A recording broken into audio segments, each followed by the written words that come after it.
As other people are still joining, and as we also fix a few technical issues here in the studio. So stay tuned. We should be starting exactly around 14:35. Thank you for your patience.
Good afternoon once again, and welcome to this afternoon reflection, where we are meeting to reflect on the Zimbabwe we want, with a special focus on Sabbath Call proposal by the church.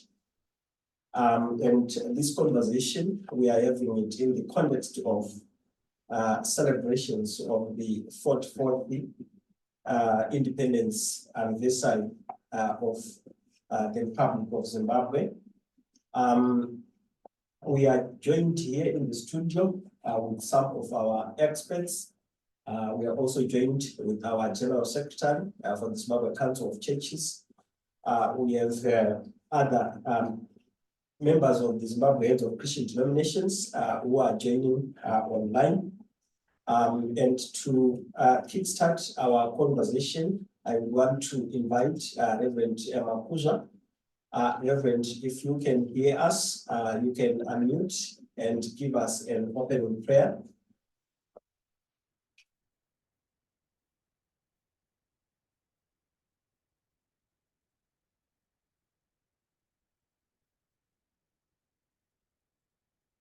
Reverend Makuza, confirm you can hear us.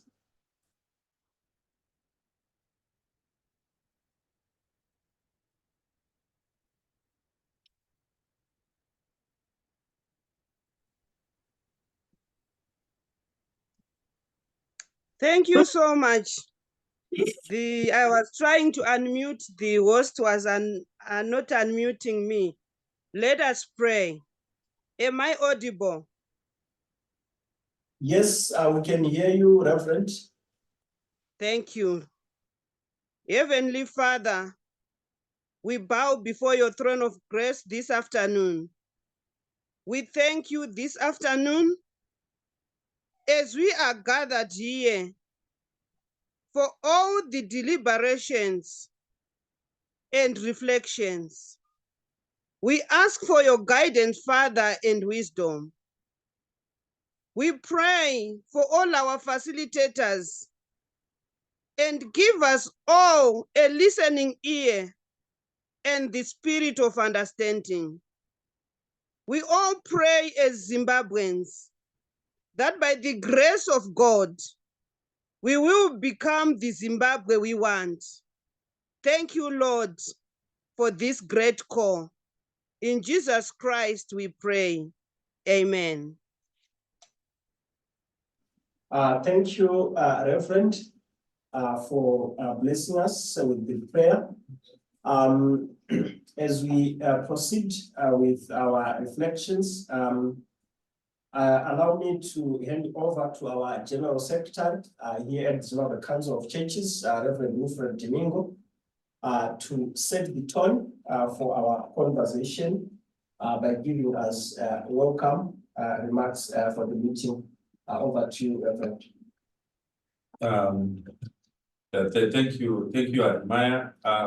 Friends, let me take this opportunity to greet you all and welcome you to this conversation, a conversation that is happening during a very important period of in our country after the celebration of the 44th independence. And this conversation, as we call them, conversations of hope, they are very critical as we reflect on what the church has done and what the church can continue doing as we revisit the Zimbabwe we want and the Sabbath Call towards just, peaceful, united, and prosperous Zimbabwe. In the year of the Lord 2019, on the 7th of October, the ZHOCD released a statement titled Call for National Sabbath for Trust and Confidence Building. In this call, the church made reference to the Zimbabwe We Want document, which was produced in 2006, which is one of the important documents that was produced by the church after wide consultation with various stakeholders and the citizens of Zimbabwe. And in these documents, we can see that the church was trying to find a solution to the problems that characterize or that have characterized our nation for a very long time. So I really want to welcome you all the experts who are going to join us to reflect, all the researchers who are going to join us and reflect also on this, on the revisiting of the Sabbath Call. We are all aware that the call has become louder now from politicians and non-politicians for the church to revisit not only the Sabbath Call, but the spirit of the Sabbath Call, because time has moved, but things has not changed. Like what Isaiah says, where he says, winter has come, summer has come, but the wounds of my people are not healed. And the million-dollar question is, why? I'll just give a brief reflection on the concept of Sabbath. The word Sabbath is mentioned several times in both the New and the Old Testament. And the word Sabbath is in Hebrew, comes from the word Shabbat, meaning cessation or a time of rest. It means more than a particular day. It indicates completion and cessation from one's activity to enter into God's rest. In this reflection, I'm going to pay special attention to the idea of Sabbath Call as recorded in Leviticus 25, which speaks of the sabbatical year. A closer look at this scripture shows that there are two different Sabbaths: the Sabbath for the land and the Sabbath for the man.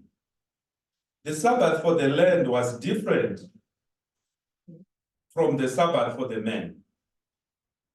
The land had a Sabbath rest every 7th year, in which nothing was to be planted or harvested the entire year. There was also a Sabbath of Sabbaths, which was 7 times 7 years, or the 49th year, That is according to Leviticus 25, verses 4 to 10.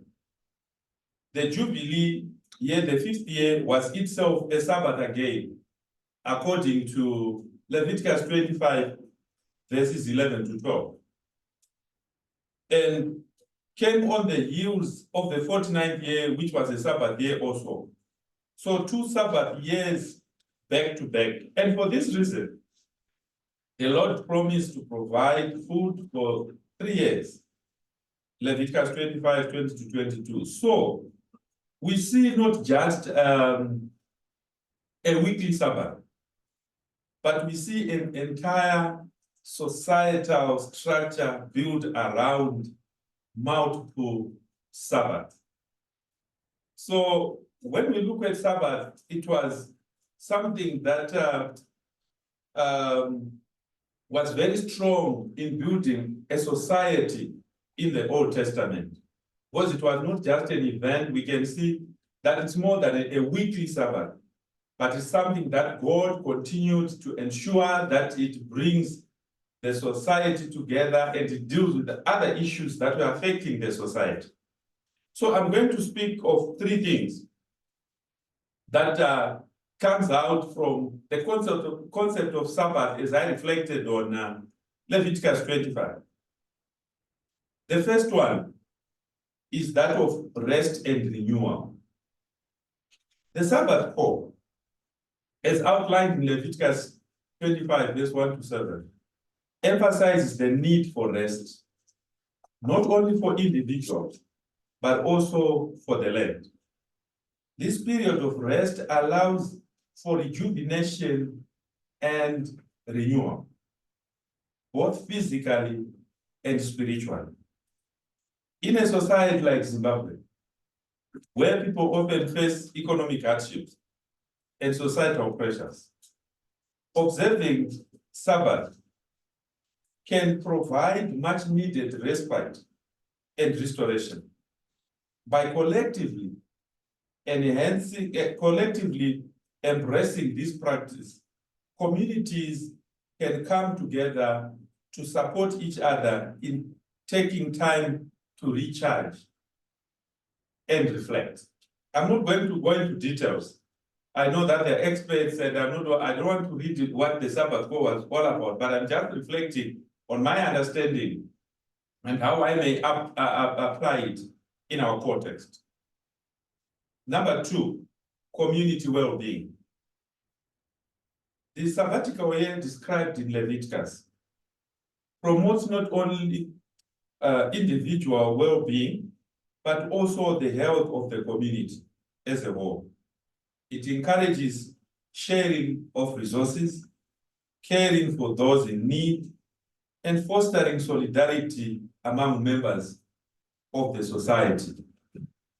And in Zimbabwe, where social divisions and economic disparities exist, observing a Sabbath can serve as a unifying force that transcends differences and promotes a sense of belonging and interconnectedness. Through acts of kindness, generosity, and communal support during this designated time of rest, social cohesion can also be strengthened. Promoting social cohesion, that's the last one. By incorporating the principles of Sabbath into everyday life in Zimbabwe, communities can cultivate a culture of empathy, compassion. Remember, in the seventh year, people were just to leave everything, and that the year of Jubilee, the slaves will be released, and therefore it cultivates the culture of mutual respect, and this shared commitment to rest, reflection, and communal well-being can bridge divides, promote understanding across diverse groups, and foster a sense of unity among the people. Through engaging with the teachings of the Sabbath Call in Leviticus 25 and embracing the spirit of the Sabbath, Zimbabweans can work towards building a more cohesive society based on shared values of care, justice, and society. So, colleagues, these are my few reflections on the aspect of Sabbath as I reflected from the Leviticus 25 on what Sabbath means and how we can apply it to our context. I'm not going to go into detail because I know we have got experts here who are going to interrogate this, and even my reflection is also open to interrogation. That's what makes a health society and a health country. Otherwise, thank you very much, Adnan. Thank you very much, GS, for those reflections. Of course, already setting the tone for our conversation, reflecting that the Sabbath, it can be viewed as centrally focusing on the three key aspects: rest and renewal, community well-being, and promoting social cohesion. And as we are reflecting on building the Zimbabwe we want, especially focusing on the Sabbath Call proposal, we are focusing on three key objectives that we look forward to have attained at the end of this conversation. The first is to deeply reflect on the key points and principles outlined in the Zimbabwe we want and the Sabbath Call documents. So we are revisiting the key documents that were produced by the church, and the GS has just started by reflecting on the theological point of view, considering the Sabbath Call proposal. But we are also looking at exploring the relevance of the Sabbath Call to the current Zimbabwean context. as the chair has indicated, that their growing cause to revisit, to reconsider the Sabbath Call proposal by the churches coming from different sectors of our society. But we also look forward towards the end of this conversation to agree on some of the action points or the roadmap for the church. What can we do going forward, considering these prophetic documents that were released by the church at some critical points in our country? So to kickstart this conversation, we have got Reverend Dr. Mujinga, who is a researcher and a general secretary for Africa Methodist Council. Reverend Mujinga wrote a paper reflecting on the Sabbath Call proposal, looking at the theological reflections, dimensions, some of the gaps that were in the core proposal, but also providing some recommendations in the year 2023. And we thought you can start our conversation by just reflecting on this particular Sabbath Call proposal as we try to journey towards the Zimbabwe that we want. Reverend, if you can hear me, you can unmute and take us through some of your critical submissions for consideration of the meeting. Over to you, Rev. You can unmute and make your submissions. Thanks very much, Admire. I hope I am audible. Yes, Rev, you are audible. Thank you very much. I want to thank the General Secretary and the team at Zimbabwe Council of Churches for inviting me to give this presentation in a very short space of time. May I kindly ask you to share my screen?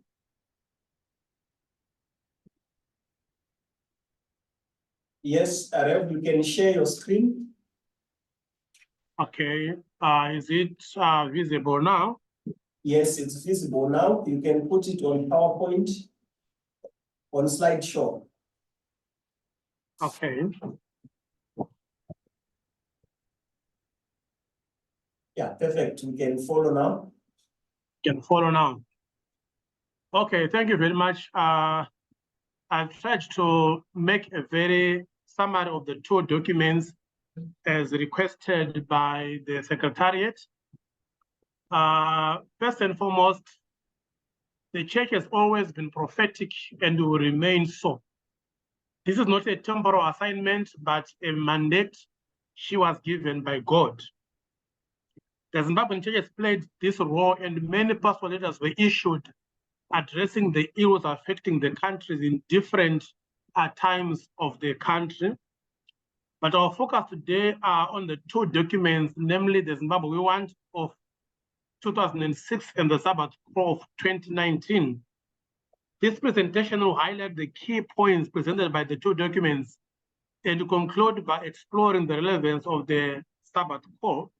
Like Admire said, I've written a paper which is also available even for further scrutiny, because writing is not the end, but just opening many ideas to continue to flow.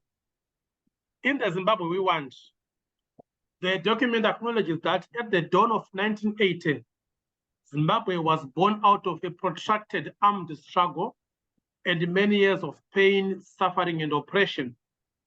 The ideals of the Liberation War, one person, one vote, and the yearning for freedom from oppression, racism, human indignity and violation, poverty and hunger, ignorance and disease, coupled with the urgent and pressing need for the recovery and restoration of the land, were the driving force behind the fight for liberation.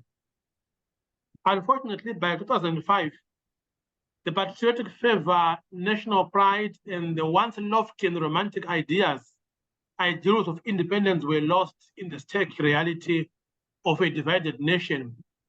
Zimbabwe found itself being traumatized, impoverished by a political, economic, and social crisis whose solution did not seem to be anywhere in sight.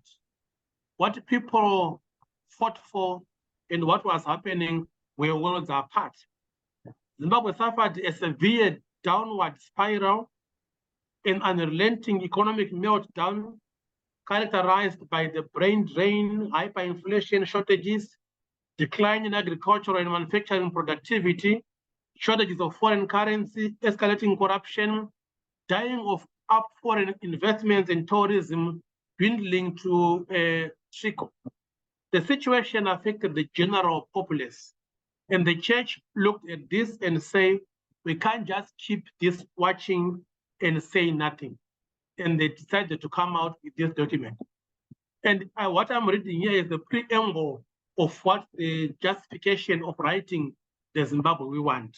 They even went further to say the church has been part of the unfolding national landscape, unseen and unnoticed as it went about its core business of preaching the gospel to the poor, and as it contributed to national development through schools, hospitals, humanitarian programs, and care for the orphans, widows, and the disadvantaged. The document also reflects on the vision of the 3 ecumenical bodies regarding Zimbabwe that we want, distilled from over 10 years of armed struggle and 25 years of independence, national aspiration, pain, suffering, and disappointment. It is inspired by the church's faith in a sovereign God who is Jesus Christ, demonstrated his solidarity with the suffering, humanity, and his power to transform our thinking and the relationship through the power of the gospel. And the church leaders say, in an attempt to inspire ourselves to draw lessons and nation-building principles from our past mistakes so that we can envisage a better and a greater Zimbabwe. This is what they're calling the Zimbabwe we want. The document is divided into 8 sections, but I will not mention in depth. Since I'm speaking to most Zimbabweans who are here, they would know what exactly was trying to being portrayed. In section 1, the document talks of the lack of a shared vision, where they say the vision of the country ever since has been shared by the minority. As a result, there is a conflict between the minority and the majority, or the majority and the minority. What the few will be knowing where we are supposed to be going. There is also political intolerance, where anyone who raises a voice against the powers that be is regarded as a sellout and also is advocating for a regime change. In this section also, there is also talk of the oppressive law. I hope you remember the IPA and the POSA, the repressive laws that came to try to muzzle people from not speaking whatever was right for them. Economic mismanagement and democratic constitution. Around 2006, Zimbabwe was using the Lancaster House constitution, which was not favorable to the Zimbabwean environment and the Zimbabwean dictates. There was also an issue of the land, and in the document, it was clear that the fight for the liberation struggle was meant for people to have the land. But the Lancaster House did not have a clear position and a period to say at what point can land be compensated. And people started to grab the land, and the government found itself in a compromising position, ending up in a land distribution which was not coordinated, with obviously wrong reasons, also to gain political mileage. And as a result of the land problem, we lost many friends who have been cheering us as we were developing over the years. We remained an isolated nation.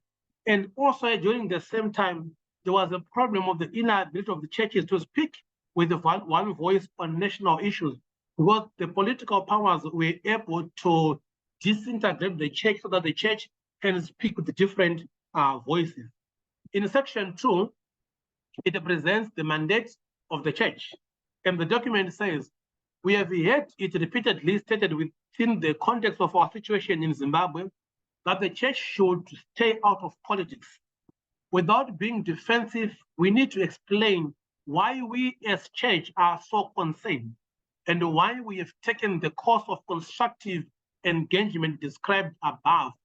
For the church, engaging in social issues is not being political, but fulfilling the mandates. They say, the question is, are we now meddling in a sphere that does not properly belong to the church? The church must be concerned when the material and political conditions impinge on the spiritual well-being of the people. And the church says it has a theological mandate, because the mission and the mandate, the incarnation of Jesus was to restore freedom to many people, and also to bring restoration and justice. And that is the theological mandate of the church. There is also a historical mandate whereby the church ever since has always been at the center dealing with issues of justice. The church is also a representative of the people. It is the eye of the blind, the ear of the deaf, and also the mouth of the dumb. And because of this, the church has a mandate to speak on the issues that are affecting people every day. And also the church in Zimbabwe is part of the worldwide body of Christ. And as a result, talking about the Zimbabwe we want is not getting offside. And lastly, the church is a sign of hope of the hopeless. In Zimbabwe, many people are living a hopeless life, and the church leaders were saying, because there is hopelessness every day, the church is checking this Zimbabwe we want as the hope for the people. Section number 3, it talks about the vision and the values of the Zimbabwe we want. On the vision, the church leaders said, our vision is that of a sovereign and democratic nation characterized by good governance as reflected in all its structures and operations at all levels and in all institutions. A nation united in its diversity, free, tolerant, peaceful, and prosperous. A nation that respects the right of all citizens, regardless of creed, gender, age, race, ethnicity, as defined by the Universal Declaration of Human Rights, and with a leadership that puts the interests of the people of Zimbabwe above all personal gains, and above all, a nation that is God-fearing. So this was the vision of the Zimbabwe we want. And the core values were a spirituality and morality, unity in diversity. Zimbabweans are different people coming from different regions, different tribes. In that diversity, we are unity. Respect for human life and dignity, respect for democratic freedoms, freedom of association, freedom of speech and expression, respect for other persons, democracy, and also good governance. Sovereignty. The Zimbabwe we want is a sovereign state. The Zimbabwe we want is a sovereign state, autonomous, equal to other states, a self-governing. Our sovereignty, however, needs to be balanced against the recognition of interdependence in the global family of nations. Gender equity, social solidarity and promotion of the family, stewardship of creation, justice and the rule of law, promotion of common good, option for the impoverished and the marginalized, and lastly, excellence, doing more than just average. And the outcome of the vision we expected to be, there should inform and have a direct influence bearing on the kind of political, economic, social, and developmental strategies in our country. It also guarantee personal and environmental security where there is no impeded systematic or systemic threats to the exercise of ordinarily accepted norms, individual and collective expression, safeguards and the personal worth and dignity of all. So these listed were supposed to be the outcomes of the vision of the Zimbabwe that we want. And section 4 talks about towards a homegrown constitution, whereby it was saying the president's powers need to be shared, probably to have the prime minister running the government and sharing the powers. There's also an issue of the legislature, the constitutional amendment 17, reestablishment a bicameral legislature by creating a Senate and also having the House of the Assembly, a good electoral system, electoral process and institutions, the judiciary, and also the Bill of Law. Other sections, that is section 5, 6, and 7, they were talking of the national economic and social transformation, the land question part of the economy, national reconciliation, and forgiveness. In the last chapter, chapter 8, was the way forward. And in this, the church leader said, we are looking forward for a homegrown constitution, which I think eventually we ended up having it. National dialogue process around the critical issues such as land, macroeconomic policies, constitutional debate, electoral framework, human rights, governance, and national reconciliation. A land commission or authority be established to ensure transparent, equitable, and fair distribution.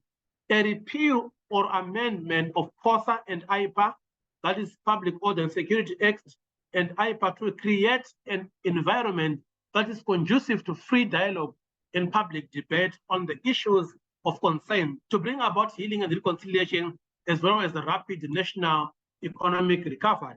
And lastly, as churches, we pledge to use our local and the global network to help build bridges among Zimbabweans and between Zimbabwe and the international community, and mobilize spiritual and material support for the Zimbabwe we want. So this is a summary of the key issues that formed the contents of a 67 document of the Zimbabwe we want. Then we go to the call for the year of political Sabbath, which was on the 7th of October 2019, as the GS has said.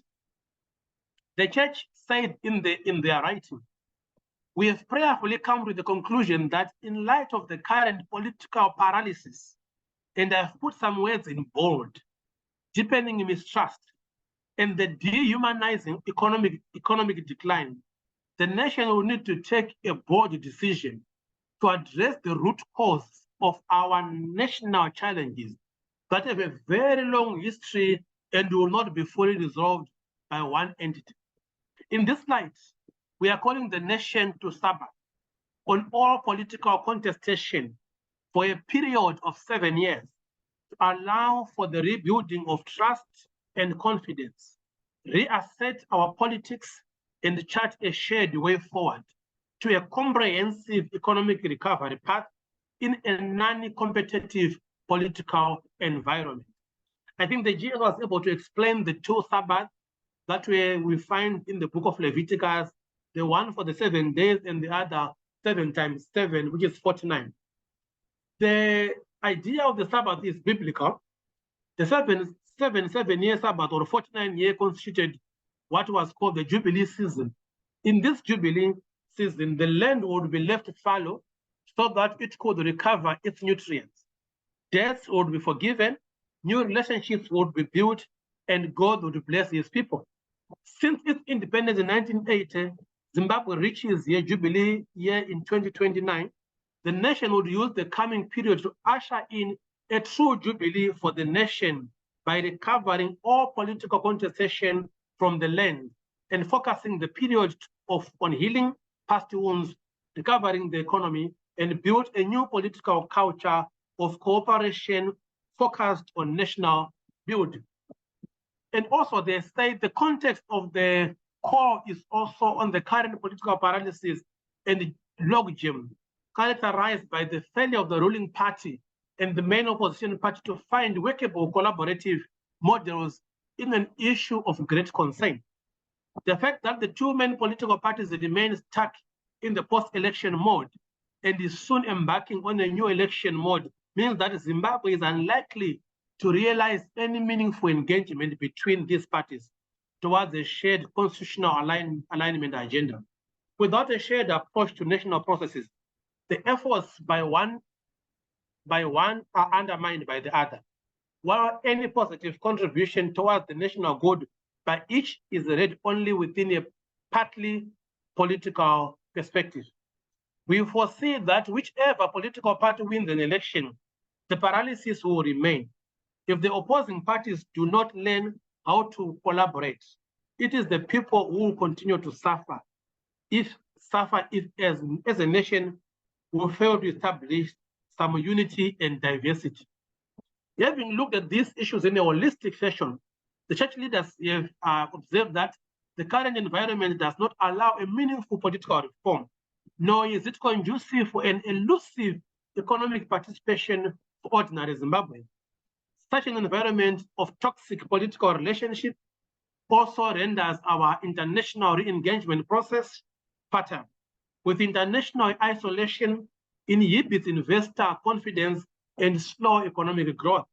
Such a polarized environment weakens respect for national institutions such as the courts, the police, and the security sectors. Once such institutions are viewed as partisan and lacking in independence, it becomes impossible to elicit cooperation among the policy and the political actors to drive a national reform process in the best interest of the nation. And the conditions of the Sabbath, according to the church leaders, are as listed below. In the light, the church leaders are proposing a national Sabbath. One, establish an emergency recovery mechanism to address the dire national situation, especially for the most vulnerable communities. Rebuild trust and confidence by healing all the hurts of the past, meaning the country is full of hurts and this needs to be healed. Developing a shared national reform agenda to deepen our democracy. Establish a shared and inclusive national economic vision. The Sabbath proposal entails the suspension of the constitutional provision of elections, but such a deficiency will be redressed through a national referendum. The national referendum questions would seek to ascertain from all Zimbabweans whether they agree with a proposal for a 7th-year suspension of all political contestation for the sake of rebuilding trust and confidence by yielding to all hurts of the past, sharing and executing a shared constitutional and political national reform agenda, and establishing and implementing a shared national economic vision. The church leaders were very clear that the church, they are not proposing any detailed governance system. This will be defined by consultation. So, lastly,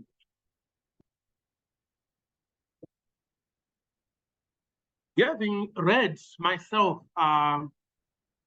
the paper and what the church leaders were trying to do, and also were pushing, I have analyzed and see the missing gaps on the paper, especially the Zimbabwe ones.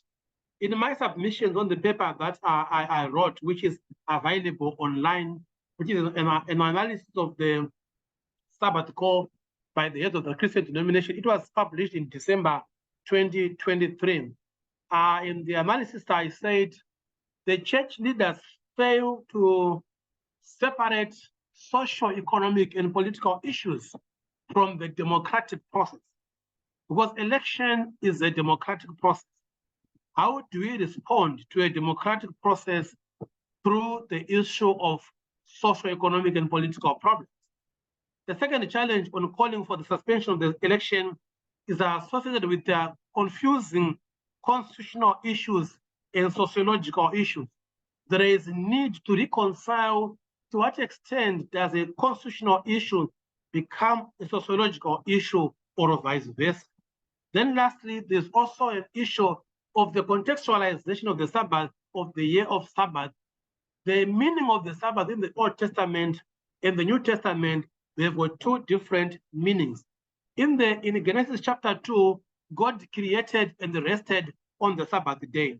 And God also gave a lot of Sabbath laws to the Israelites who were on the pilgrim. This can be called the sojourning laws. And in the New Testament, we read that on the Sabbath day, Jesus was in the grave. So my argument was, where the church leaders being informed by the Jewish theology or the Christian theology. These are my submissions, Mr. Chairman, sir. Thank you very much. Thank you very much, Dr. Mjinga, for taking us through the Zimbabwe We Want vision document, the background issues that the vision document was trying to address, but also the specific recommendations that were proffered in the Zimbabwe We Want document. But also thank you, Rev, for further reflecting on the Sabbath Call proposal as possibly an operational document that was trying now to look at how can we achieve the vision that we have for our country, the Zimbabwe that we want. You have submitted some of your critical analysis of the Sabbath Call, and we are joined in this meeting by a number of experts that may also help to further reflect on this Sabbath Call proposal, its gaps, but also its relevance in the current context. And to help us to do that, I will hand over to Reverend Swela, one of our co-facilitators in this conversation, to lead the further dissection and reflections following your submissions, Dr. Mjinga. But thank you very much for those submissions. Over to you, Reverend Swela. Thank you so much, Dr. Mjinga. This was very informative, and your profound reflection on the two important papers. You did give us an impressive build-up process to the events, to the development of these two papers. Possibly what I would ask you to, maybe in a short time, just explain or maybe further highlight what was the church trying to achieve with these two documents. That part, possibly, I need you to just give it more emphasis to say from your analysis, the question I would have is, what would you deem as the target or the end result which the church was trying to achieve by these key documents, two key documents? I'm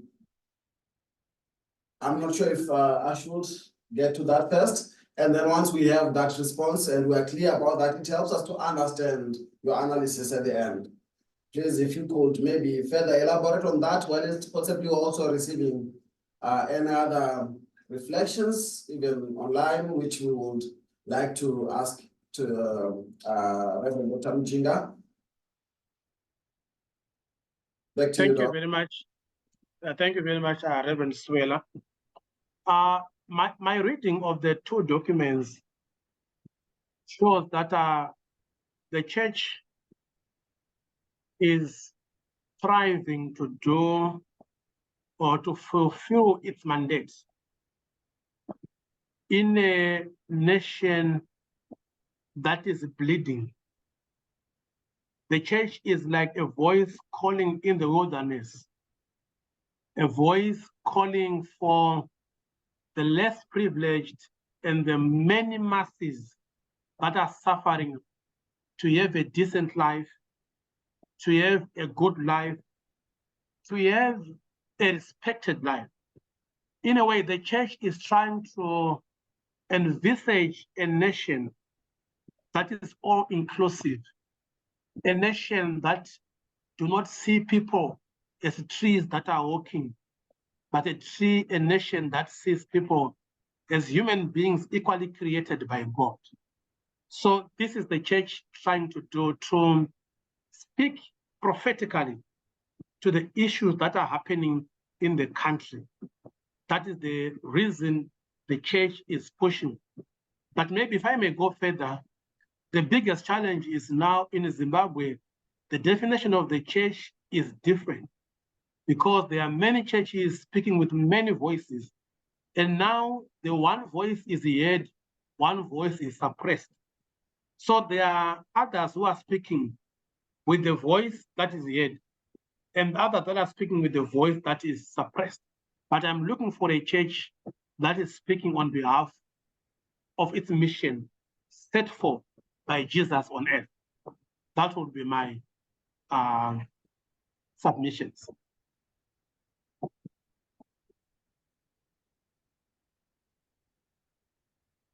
Reverend Swila is muted.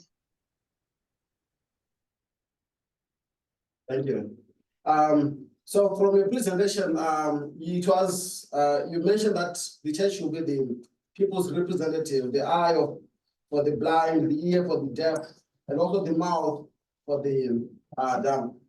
I'm not sure how you would understand this part. Would you find it as a fair assessment of the task of the church?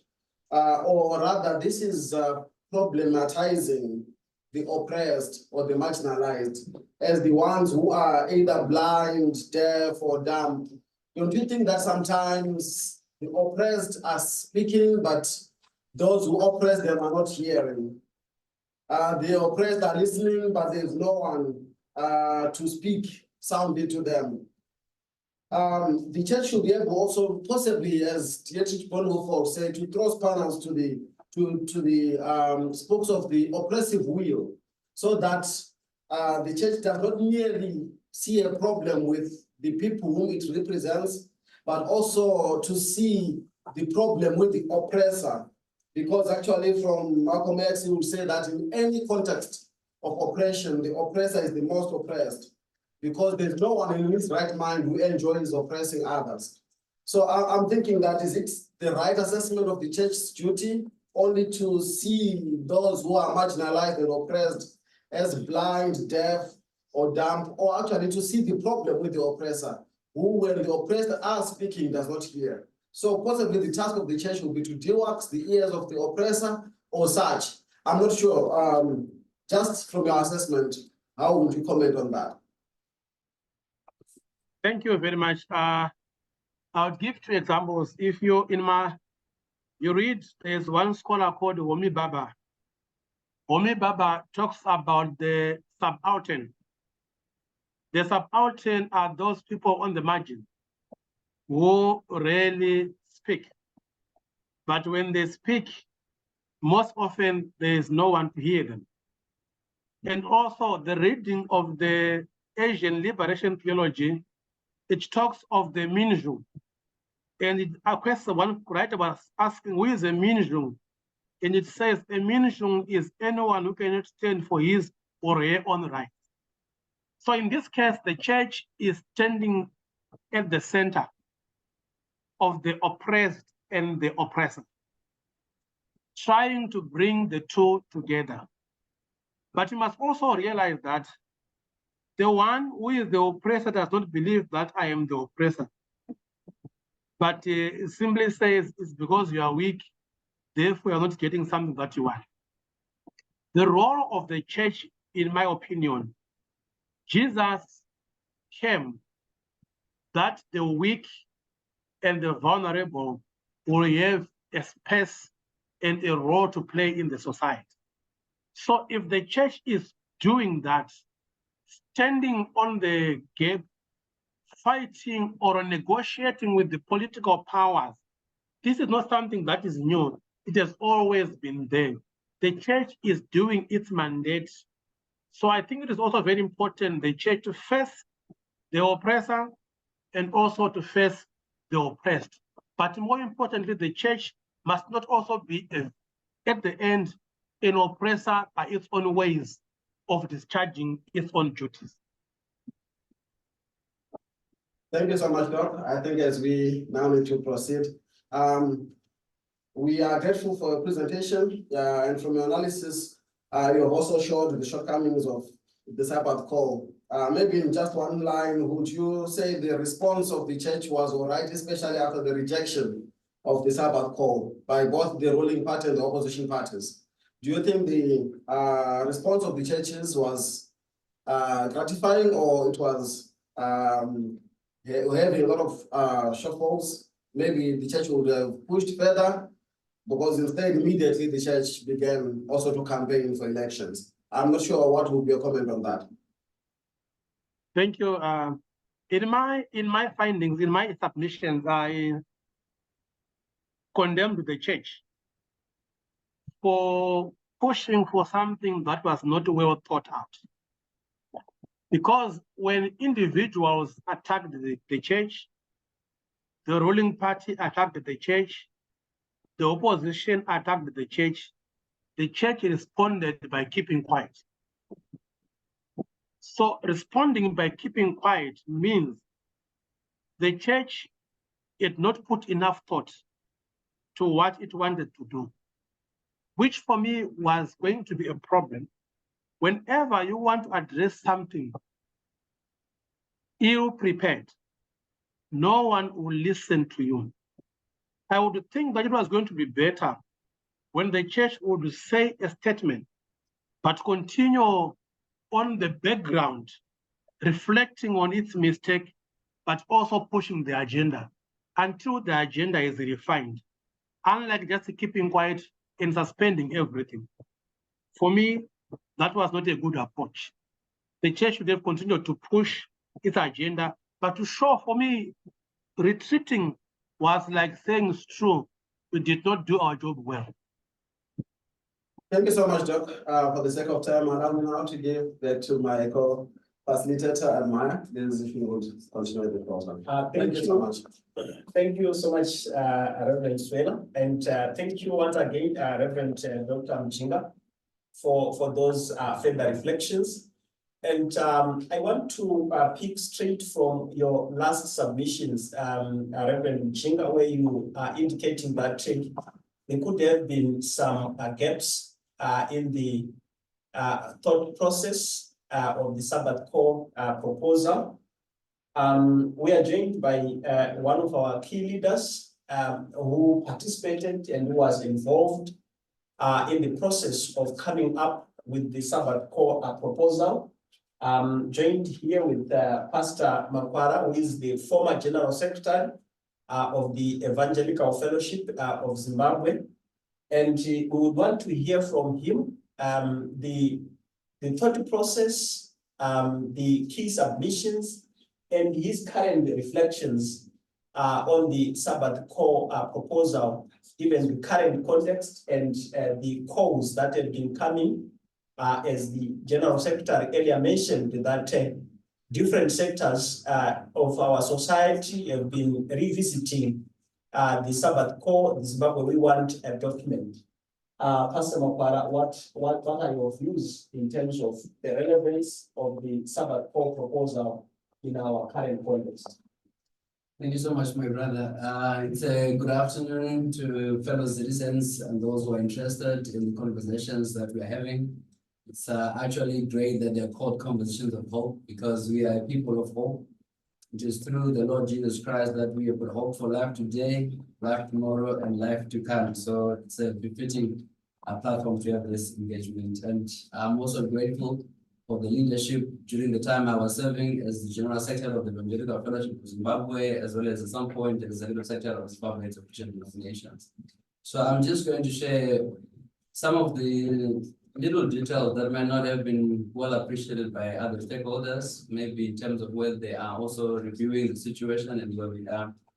I think for me, the starting point is, as we reflect, what is important is to try to answer the question, relevance in terms of from what point of departure are you talking about in terms of relevance of the Sabbath Call to the times that we are in. So I was able just to reflect that right now it's so relevant in the sense that we are celebrating 44 years of attaining political independence and its privileges associated with that. And that also gives you a chance to pause. Remember, the Sabbath idea was not about 7 days, 7 hours, 7 years, or necessarily 49 years. The Sabbath idea from when it was conceived, it was to say the whole idea is about rest. The whole idea is about renewal or rejuvenation. And it looks like our context, politically, economically, socially, there is no rest at all. So the church came up with the idea of trying to say, fellow Zimbabweans, let's have a conversation. For how long shall we continue in this situation whereby the humanitarian situation is not attended to? For how long shall we gonna continue this situation where the economic situation, I mean, for the most vulnerable persons in society, no one was really taking care of that or giving a look or at least concern around that. And we're also talking about our relationships with the region and the rest of the world. You know, we need to pause and reflect. Why is it that we are not necessarily friends with those who were friends to us? What has happened? What can we do? Where are they also faltering? How can we together work this out for a better Zimbabwe? So this is the part of the question around the idea of rest. So it's not necessarily to be bogged down by the technicalities and the whole theology, whether it's Old Testament or it's New Testament, but the simple premise for ordinary presence is the idea is let's rest from political contestation. We were of the view that political contestation often carries this, philosophies we see in Zimbabwe, where it's us and them. So the moment you are always in that sphere, 3 years into an election, 3 years into government, you're already planning for an election. When you are already in government, you're planning for an election. And those who might have lost an election are already planning to contest an election. So Zimbabwe became perennially in this mode of just contesting election results, election process. As we all know, there were real reasons why there were contestation in some of the areas. So the church was, listening from the people, because the church is the shepherd of the nation. So the people were saying, who is now looking after us? There is need for us to produce milk, to produce, oils, to produce, material for clothing as sheep. But who is feeding us? Who is taking care of us? Those were some of the concerns being raised around the idea of saying, let's have a rest. So we wanted to say, let's try and attend to this philosophy in politics where it's a zero-sum game. Either it's me who is in or it's you who is out. There is nothing in between.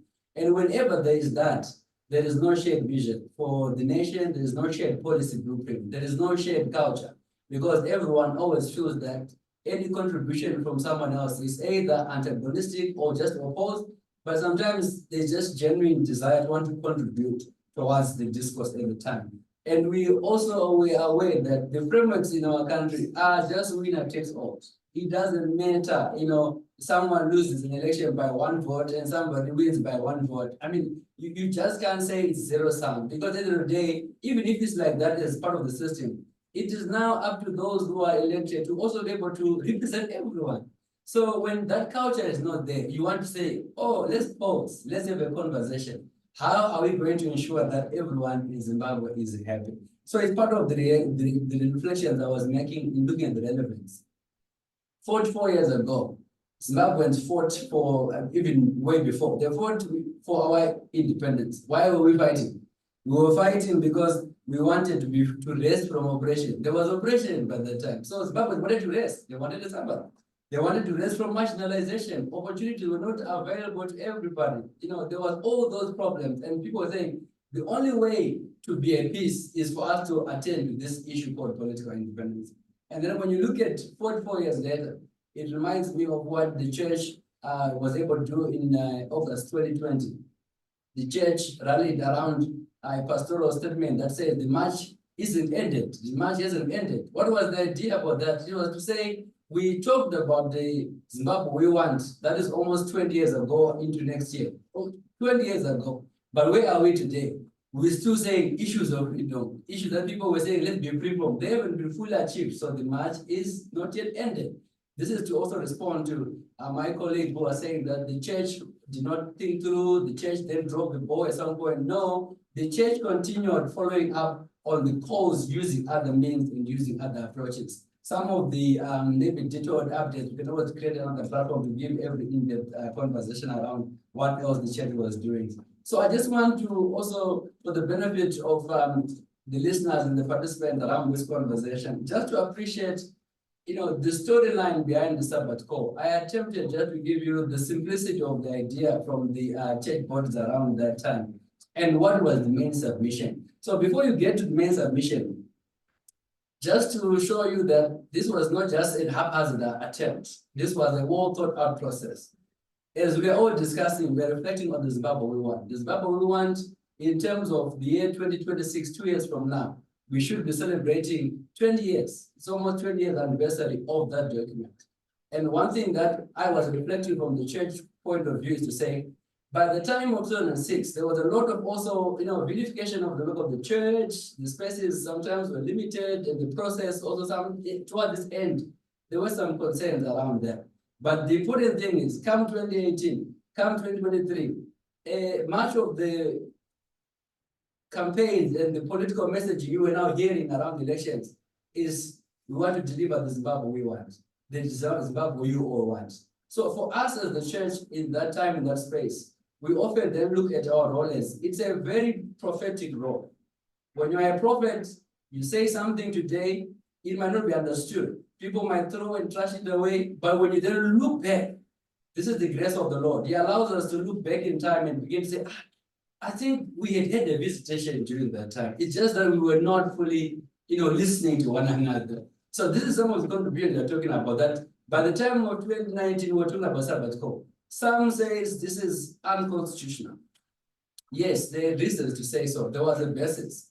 And within the proposal, there was also admission to that, to say, we know that there is this prerogative to have elections regular, but if this idea is welcomed by Zimbabweans, there are also constitutional processes that can be done to see whether we can go forward with this call or not. So it was also within that framework of trying to respect the constitution of the land. Some say that the church is trying to come on the side of ungrateful losers who are being accused by the time of trying to give life to a loser, a losing candidate, a losing political party. Yet in our own sincerity, we were never in that thought process. We're not even part of any plan around that, as we were saying. But we understood that maybe the tensions were too high, the stakes was too high, and people didn't have a chance to dissect what this call was all about. But I want you to understand that this is something from 2006, something coming to 2019, but even between 2006 and 2019, we have been pushing for how we can give the vehicles of the Zimbabwe one. And I'm so glad that I'm sitting next to one of our esteemed co-chairs of the corporate process, because part of what the Zimbabwe one was saying in 2006 is, let's have a homegrown constitution as a vehicle to give us the Zimbabwe we want. And thank God we crossed that line, and we are saying, let's to perfect whatever is there to give us what we all desire. So in terms of just the timeline around the year of 2019, it began around February 7. The leaders, of ZHOCD, they hosted a national leaders prayer breakfast. This was post-election in 2018.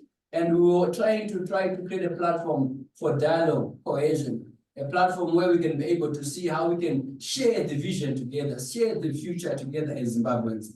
And then we're able to then follow through as churches in March 2019. ZHOCD continued to reflect from the feedback from the breakfast meeting, from its own analysis of the obtained environment. And we also understand around that time, there was the formalization of the Pollard. It was also within the same context. But I want you to understand that on the 8th and 9th of March, that's the 2 days, where church leaders under the umbrella of Zimbabwe Christian denominations, they met in Bulawayo, what is called the National Ecumenical Episcopal Conference. That was the first time we were able to do something like that. It was because we realized that we can't be EFZ alone, ZCC alone, Catholics alone, or Apostle alone. Together, let's come together and see how we can shepherd the nation where we've been privileged by the Lord to be shepherds of. So that's how this Episcopal Conference happened. And part of the resolution was then to say, let's call for a Sabbath. But I want you to understand this thing. It was resolved in May, but it was only then released publicly 5 months later. That was now in October, as you now talk about the 19th October, the 7th October, where it was released. What was happening in between? In between, the effort was to say, the church is not an activist. The church is not trying to go megaphone. The church is trying to humbly submit its own contributions towards nation building. And that's what we're doing now. We're trying to engage the offices of government, other stakeholders outside of government, on how we're seeing things, and also to hear how they're also seeing things. Then it culminated in the release now, that was now in terms of October, where we released this publicly. But before October, we had also had a pastoral letter as a ZHOCD in September of 2019, commenting on issues that were observed in the Sabbath Call, which were not yet also being attended to by that time. And when there was no reaction, no affirmative, that's why we then decided to go public, so that we can be able to account to the nation what the church has been doing, in terms of its diplomatic efforts. So I thought it was important to give that submission. And then after releasing it on the 7th of October, His Excellency then gave a response. President Mnangagwa gave a response on the 19th of October. And you may want to know that the response was almost like 19 pages of response. And it was very detailed, point to point, in terms of what was submitted in the Sabbath Call. It was very interesting to also hear what government was saying in terms of what they had done, in terms of the issues we're raising around all the 4 areas of interest. And then we also saw that the leader of the opposition by that time, Advocate Chamisa, responded on the 28th of October. His response was very short, but also it was not fully to say we are for the idea, but also they were raising issues that may need to be attended to also in that light. And then what we are also happy is that whilst others say there was no more traction, but you may want to appreciate that there was a lot of hateful responses that came targeting the leaders of the church. So it was not possible to maintain the same energy at that time, but that didn't stop the work from being accomplished as well. So we're also reading into the security situation around that time on how best we can then engage. So when we then realize also that it looks like the main parties are not so much interested, they then also in some way close the doors for direct engagement, follow through. So that's why others then perceive that this was not well thought out. But let me then just quickly, for the sake of time, emphasize a few pointers from what was captured in the Sabbath call that we were making. It is very important for us to then answer the question of, is it relevant today? We are just looking at what made it relevant then, and then I'll allow Zimbabweans to have a conversation as they look at the situation now, whether there is any point of relevance today. It's very important to say, when we designed the Sabbath Call, it was a proposal. It was not a prescription. This then gave our critics to say it was not well thought out. It's because we were deliberately intentional. We actually had proposals. We actually had ideas how this actually would happen. But we were convinced that, no, you can't come and prescribe. This is a national conversation. What you can only do is, let's allow the creation of a platform for national dialogue. And then we saw the creation of the platform for political actors to dialogue, but not for the rest of society. Hence, the issues remain even today that were being raised by the church around the need for a rest in all political contestation. We are also aware, we have thought through this thing, that you may need a referendum. So this was part of saying, let this not come from us as a prescription, because we know once you prescribe, people are just shooting everything down. Let's have a conversation. Then we can also, even coming from, not from us, but from others, you would say we're all Zimbabweans, we know how best we can serve this. We are blessed and gifted in terms of knowledge and education. So we thought this would come from the dialogue. That's why we never preempted that. So I wanted to respond to the conversation that was saying this was not a well thought out process. The church then gave up in between. I think there were some missing details you might not have around that time. So the main submission in Sabbath Call, there were just four submissions. Number one was to say, whilst we have a period of rest, the intention is to establish emergency recovery mechanism for all Zimbabweans. So the question, if I ask for relevance, when you look at Zimbabwe today, is there no need for an emergency recovery plan for everyone? Is there no need? You can answer that question in your heart as you're also going to contribute there. The second focus of why the Sabbath Call, the main submission was, we need to be able to rebuild trust and confidence by healing all the hurts of the past. Now, when we're talking about all hurts of the past, we're not only talking about political violence, we're not only talking about Gokra only, we're also talking about economic hurts. There are people who lost savings, who lost a lifeline because of the economic challenges we have in this country. There are people who lost, their assets because of some issues around how we did our land reform. There were so many hurts in many fronts. There were others who could not even afford healthcare for their relatives, their beloved ones. They are hurting even as we speak right now. So we're saying, if we stop political contestation, it allows for everyone to come to a sober mind and discuss how we can rebuild trust and confidence. And also wanted to give life to the National Peace and Reconciliation Commission, because we felt that they are not fully supported. But when we have these platforms, we can be able to drive towards that agenda of rebuilding trust. Right now, we are grappling about Zimbabwe Gold. And people are already saying it has already failed before it started. What is it talking about? It's just showing you that there is no trust. There is no confidence. People are hurt because they know what happened to their last, currencies and monies before. It is not too far from today. The third submission, why the Sabbath Call? We say as we are resting from contestation, no one is worried about losing power or securing power. We are all saying, let's wait to build a great Zimbabwe together. We wanted to then develop a shared national reform agenda to deepen our democracy. Shared reform agenda. You hear other political parties pushing for electoral reform. You hear other political say we can't reform ourselves out of power. You hear some people saying, this will never work. So the question is, how then can Zimbabwe move together if there's no shared national reform agenda? We were saying that if we don't attend to these issues, the next cycle of elections, it will still bring the same outcome, a contested outcome. As if we were prophetic as we are, it happened. Post-2019, we are 2023, where are we today? It is the same issue that needs to be attended to, national reform agenda. So this national reform agenda is electoral reform, it's political reform. It is the value system that we have in this country. Right now, people are no longer afraid to go to the lane of oncoming traffic. It shows you the value system. Right now, people are not afraid to pay a bribe because they say it's the new normal. The system, in terms of our values, I think we needed to have that pause to reflect and then establish. The last reason for this call was to say we need to establish a shared and inclusive national economic vision.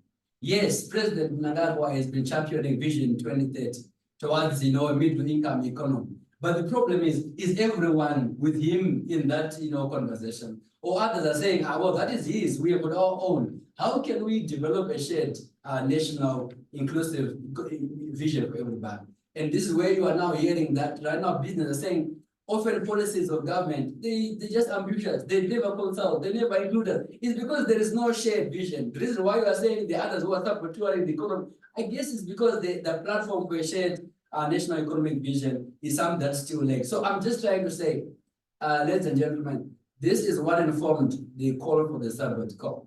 And this was the context. And when you look at the relevance today, post-election 2023, we are now in 2024, almost an anniversary coming soon about that poll. Where are we in terms of the economic situation? Where are we in terms of humanitarian situation? Right now, there's been declared national disaster because of the El Nino. But is there anyone who knows the plan? Is there anyone who is aware how people in Harare and also those outside of Harare are going to also access food when food is now being given through the arms of the state or other agencies? We need to be able to come together and see how best we can work together. So 5 years later, 2024 from Sabbath Call, the question is the nation united? Are public institutions trusted? Are our institutions trusted? If they are not, the call by the Sabbath or the call for the Sabbath, I think it is still very relevant. By that time, we're saying, let's plan for economic stability. Is our economy stable? We may answer from many fronts, but the question is it stable right now?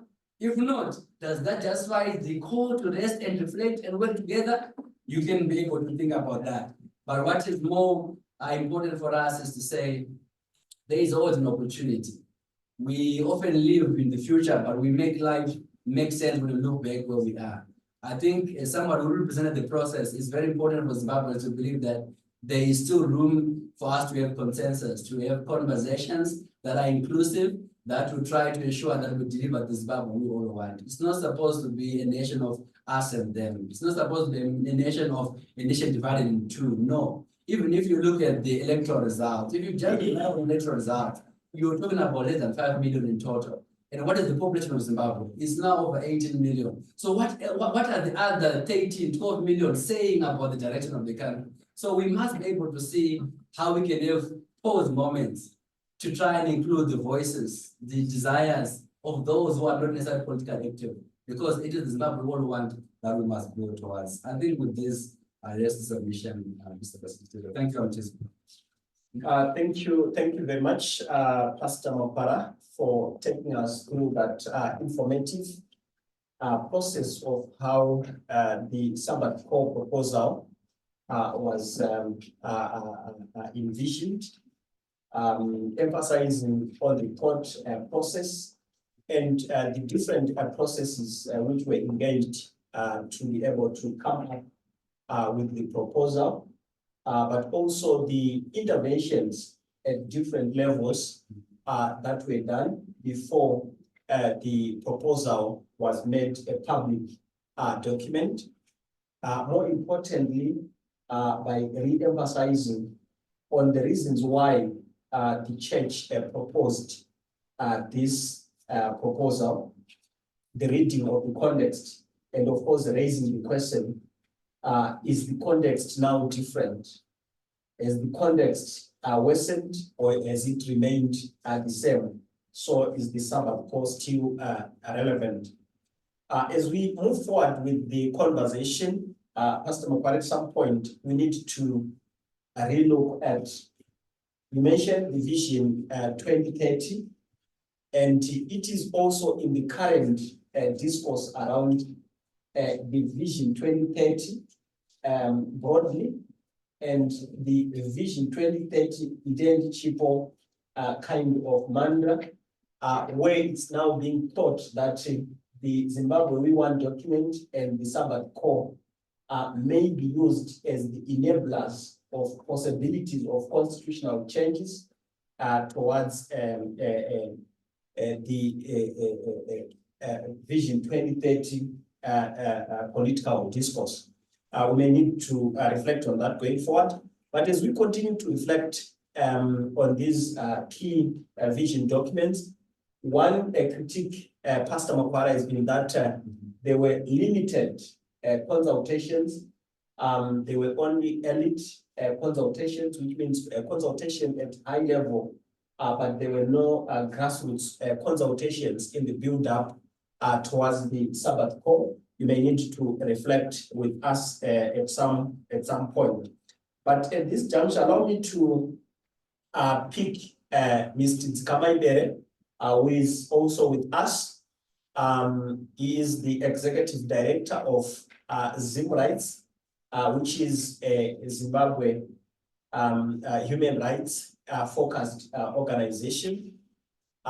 He's one of the leaders that also reflected at the time on the Sabbath Call proposal, and we want to hear from him some of the major weaknesses of the proposals or the gaps that they noted at that time, and also the relevance or the proposed way forward now to try and respond to the current state of affairs in the country.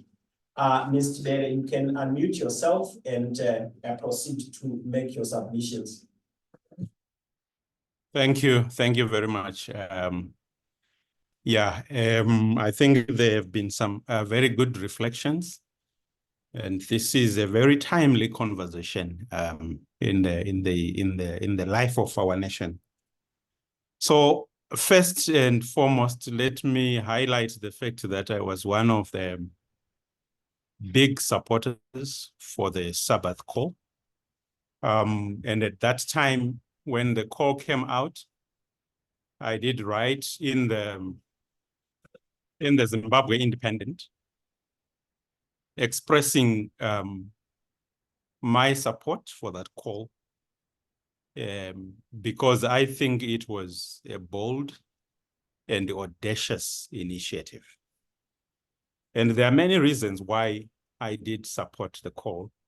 And Pastor Makwara, I think he has done a great job in terms of articulating why the Sabbath Call was a timely and important initiative. For me, the criticisms against the Sabbath Call were less than the support for the Sabbath Call. We must understand that we are within the context of a highly polarized society. And many times, it is the negativity that speaks louder than the positivity. So it is easy not to see the positive that is coming out from the communities, and then probably then just pay attention to those who are criticizing. So I wanted to highlight that to comrades who were leading this very important initiative to say, in as much as our voices were not loud enough, but it's important that you know that there was a legion of voices behind the doors that did believe that this was an important initiative. A lot of people got bogged down in the semantics, and I will explain a little bit how we can perhaps address that. But the call for me, more than anything else, and I did mention, was an invitation to an inclusive dialogue process. It was an invitation to an inclusive dialogue process. And the loudest criticisms that we had, one of them was that the church must get out of politics. I am a Catholic myself, an active member of the Catholic Commission for Justice and Peace. And I do not believe the church must get out of politics. I think the church must be involved because politics is about bread and butter. It's about stewardship of the environment. It's about what we eat every day, how we live every day. So I don't think there should be any apologies. But most importantly, as a historian myself, I know of the role that the church has played in the social justice movement. I know that it is the church that responds first when there is an outbreak of violence. Good example, Gukura Hundi.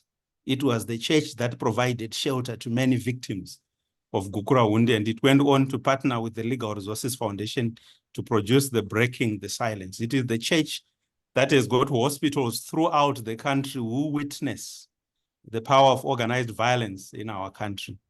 So at no point, no matter how luxurious we may find ourselves in different spaces, should we be telling the church to get out of politics, because it has always been very much involved in the consequences of irresponsible politics that drags our country down. So I did highlight all those things. But most importantly, perhaps what we can learn, I think, going forward, and how we can build on this, and the number of initiatives that the church has already done. The first point, I am quite alert of the time and seeing how big the panel is. The first point for me is consensus building. A consensus building.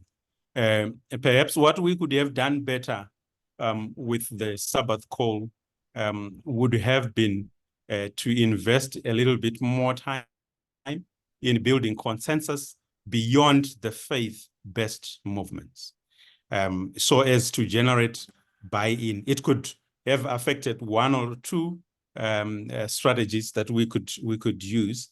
And a good example of how the church has effectively done that before is in building the Constitution Reform Movement.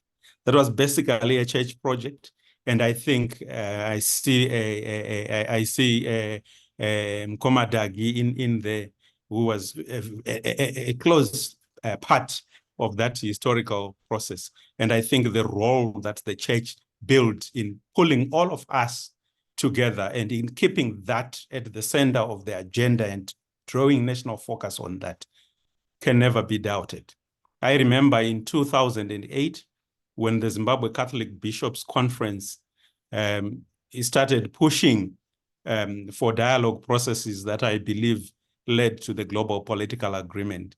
And the bishops decreed that every Friday, there is a prayer that we were going to say. I am Catholic, so I remember every Friday I was going for Mass to pray for reconciliation, to pray for dialogue in the country. And I think the church managed to build consensus there, that this was a time where dialogue was going to be a priority. And no matter which parish you went to, the message was the same. So it was in unison. So that's the first point to say, I think perhaps regarding the Sabbath Call, there was a deficit there to build consensus beyond the faith-based movement. The second aspect is the messaging bit of it. And a lot of information and a lot of value was lost in translation. And as I wrote my own appraisal of the Sabbath Call, I did mention the key areas that I picked myself from the Sabbath Call. It's an article that I can share with the facilitators, but it should be also available online. But what do I mean when I say the messaging? So the theology behind the Sabbath Call is very clear, particularly for those with a theological background. But when we're communicating to the masses, a lot of that can get lost in translation. Positively, the Sabbath Call, I think we had one of the presenters who articulated it very much, but not a lot of people had access to that kind of information, which is quite, very deep. At surface level, it could be positive. It's a cessation of hostilities. Everyone acknowledges that this was a time when our country was being torn apart through political polarization and all those other things. But at surface level, many people felt like we were saying, let's step back. Okay, yes, we were saying, let's step back. But the moment people feel they are supposed to do nothing, they're supposed to do nothing, it can be understood as a way of giving up. I could understand it differently. But in terms of then packaging, we then needed to have a packaging that is more action-oriented. So I'll give you an example. I had a conversation a few weeks ago in conversation with Trevor where I spoke about our elections. And I reflected around some of these things. And I asked the question, if we know that our elections deliver nothing but bloodshed, why do we hold them? Why do we hold them? And I mentioned that for me, our electoral infrastructure is a broken calabash. So why do we all, as a nation of very educated people, agree to pour milk into a broken calabash? And the responses that I got from other folks was that, are you saying we should boycott the election? And that's where we get the mistake. We get the problem there. And a lot of people think that when we are saying let's not pour milk into a broken calabash, we are saying let's boycott elections. Boycotting elections is not participating in an electoral process without a plan. And the Sabbath Call was not a call for boycotting elections. Neither was my motive of saying this is a broken calabash, saying let's not participate in elections. All I think what we need to be saying is we need to package this message in a way that shows that doing nothing is not one of the options that we are putting on the table. What we are doing is we are mobilizing the nation to fix the broken calabash. That is not doing nothing. So we are not saying people step back, as in take a rest in engaging the problems that our country is facing. No, if anything, taking a break, this is not the time to take a break.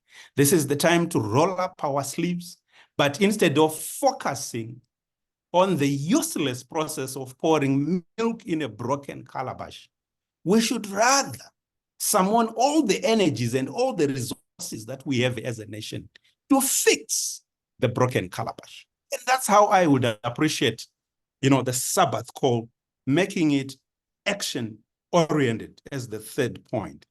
The fourth point, to conclude my reflection, is creating a rallying point. Perhaps what we were not able to do during the Sabbath Call is to create a rallying point that would be unifying at three levels of our society. One, grassroots communities. The church already lives within grassroots communities. There are many churches across, and there are many hospitals, many schools, the places that the church is participating in. And I think the Sabbath Call needed to go into those communities and find a rallying point, a unifying approach that brings people together as a rallying call for action. So that's the first level.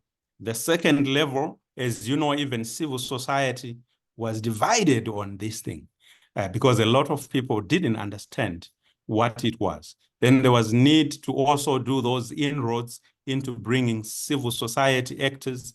And I mentioned some time ago that for many of our civil society actors, elections are just an industry, just another big grant. But how then do we convince our colleagues in civil society that elections should not just be about the formal participation of ticking the boxes, but they must be about realizing the full will and substantial will of the people. Thereby, we're creating a rallying point. And finally, it's very important that when we engage in these discussions, that we do not take a narrow approach of thinking that the problem in Zimbabwe is just about elections. It's a whole lot of things. It is polarization. It is democracy deficits.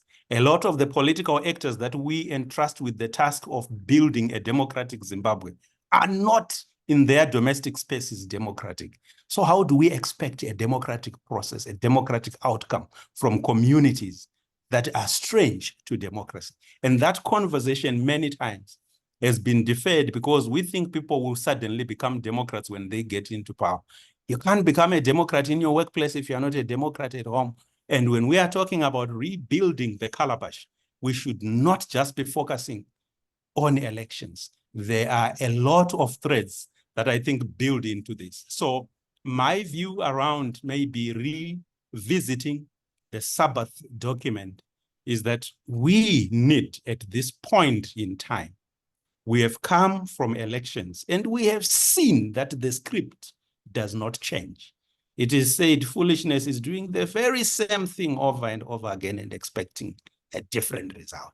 So why don't we call each other according to those lessons now, even use the ongoing conversations to go through a process that I call a pre-mortem. Instead of us waiting for another failed election to engage in an inclusive national dialogue process, this is the time that we need to find each other. If we need to build more consensus, if we need to address the messaging, if we need to create action points, if we need to build a rallying point, I believe this is the time to do it as we reflect on the crisis that we face as a nation. So those are my quick reflections, Chair.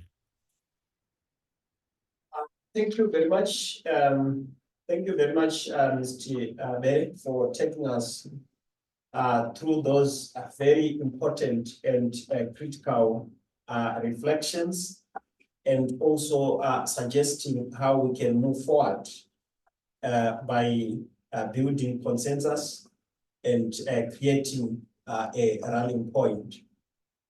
These reflections are quite critical. And in your submissions, I speak that you are speaking to the fact that the Sabbath Call proposal remains relevant given the context that we find ourselves in. But let me allow other experts to come in. We also have Dr. Musa Kika online to further share with us his views and his reflections. Dr. Musa has been very close to this process. Is one of the people who were also engaged in the processes around the Sabbath Call. Dr. Musa, if you can unmute yourself and just share with us.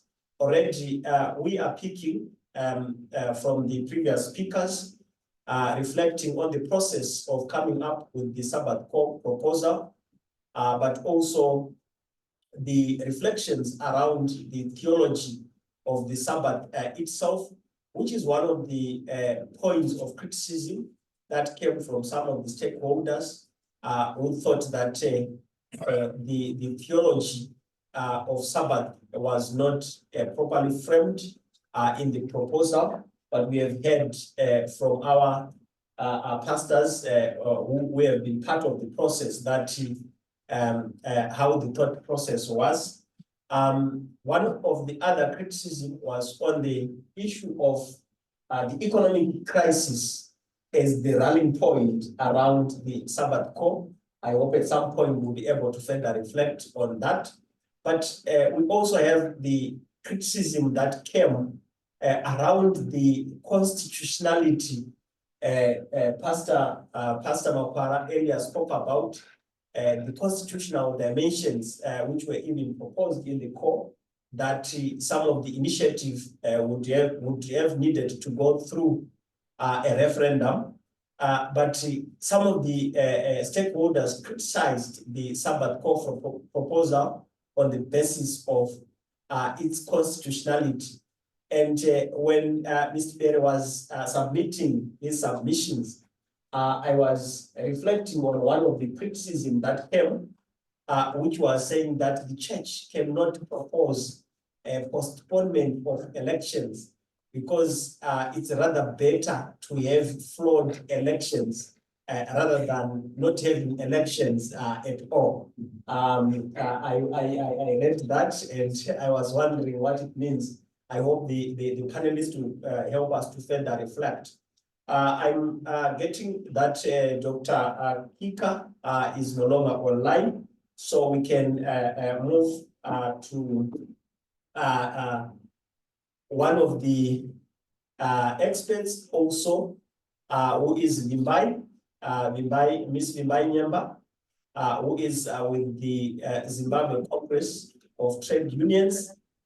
She has been part of the people who were consulted during this period. At one point, the leaders of the church had to go to address the labor sector, and quite intense conversations happened. Let's hear from Vimbai. What are the reflections now, considering the process that the church went through during that time, and where we are now? Is the Sabbath Call proposal still relevant? Looking from the workers' perspective. If you are online, you can unmute and make your submissions. Good afternoon. Can you hear me? Yes, you are loud and clear. Thank you very much. First, let me also appreciate the conversations of hope. And I want to appreciate all the inputs that have come from the men of God, the reverends, and all the pastors that have shared. Let me appreciate profusely Dr. Mujinga for his analysis, I think, which also has helped me to have more appreciation and contextualization.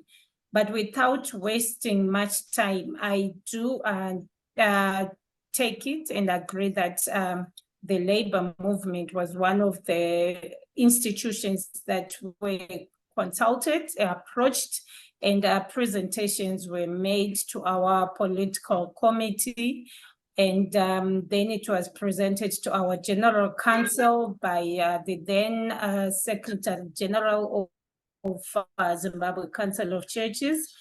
After that, we also participated in the launch that happened at the ZCC.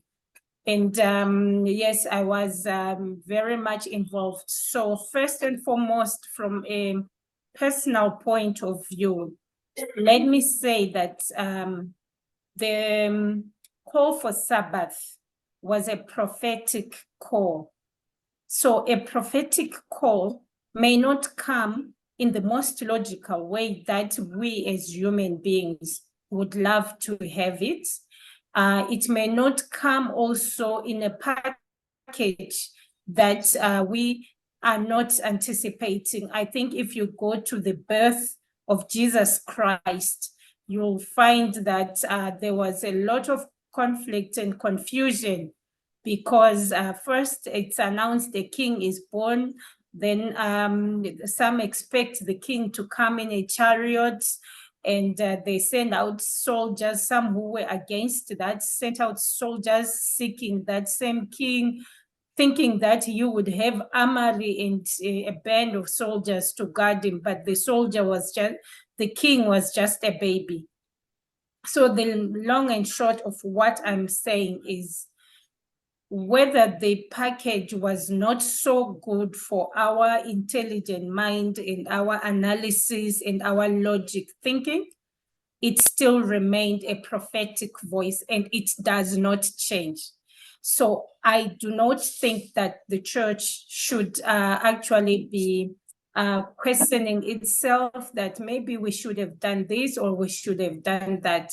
I think the situation that we are in right now confirms that that prophetic call, we should have heeded it. And somehow those who could do something about it could have done something. But human as we are, we sometimes fail. We fail when God speaks to us. We fail even for those that are not in the church, when the spirits, whatever it is they believe in, speak to them. We do err and we are human beings. And I just want to appreciate that at least the church has not given up on us. Somewhere amongst the people, there is someone who still then has hope and manages to put us together again in one room and says, what can we do about this situation? So I want to appreciate that all the analysis that we have been given has helped those who were not there to catch up, and those who have been in the trenches to also, appreciate our past and say, we've been there and we are now here. And it's only the church that can bring us together. So that is my first submission, Mr. Chair. And I believe that in this discussion, it should start us thinking that how do we want to move forward in the Zimbabwe that we want? The journey is still on. And so my next submission now says the reflections of where we've come from have been given. But I'll just add a few and say there are certain languages or certain use of words which have dominated our discussions, particularly when it comes to politics. Let me just say this up front. The level of intolerance and the hippopotamus attitude has killed us such that we fail to appreciate one another. It then leads to people establishing ifdoms and camps that they put barbed wire around themselves and will not accommodate anyone. It is my appeal that even as we discuss on paving the way forward, we need to be able to address these attitudes. Our children, the language they hear within the political discussions is such that they cannot see beyond what exactly is being wanted to be, what people want to achieve, but they manage to inherit a lot of words that you do not even want to repeat to yourself. They become experts in couching words and words which are despicable. And I want to believe that let this be a challenge to every side and every corner, if there is any side that people have taken, to be able to look at the other person as a brother, and that we may have different ideologies, we may come from different camps, and analyze them as people with families, and that should inform the language in which we use to address our situation. So you will find that regardless of all the intelligent documents and blueprints we may put together, the use of language literally throws everyone out from both angles, from anywhere. And that has stopped us from listening to one another. And I want to believe that one of the people who can actually bring that to the center and discipline a people would be the church. It should be one of the principles upon which we move forward, of hearing one another.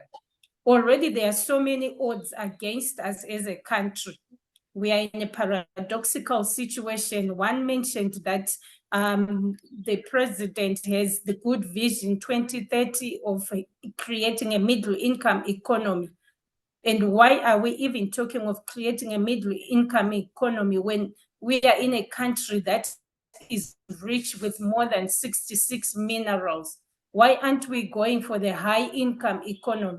Because we are actually accepting that these minerals can go somewhere else and we remain in the middle. But we even fail to start to think about how to contain our own wealth and resources because we are busy poking each other in the eyes. So, Mr. Chair, I believe that the chair still has a big to earth and say, what is our purpose in Zimbabwe? Industry 4.0 and digitalization and technological advancement is happening elsewhere. It's happening everywhere, and it's happening right here. And it's ready to take away everything that we have, and we are going to be left with nothing. There is no innovation coming from us. We are not contributing to any new knowledge. So we will continue to be servants of the world that is advancing because our children do not have time for innovativeness. They do not have time to learn the new issues. They do not have the resources or capacities to participate in the new era that is being created because we are busy poking each other in the eyes. So it is my appeal that we are to stop and reflect on this, that there are certain things that do not change in life. Things to do with moral value, with coexistence, with diversity.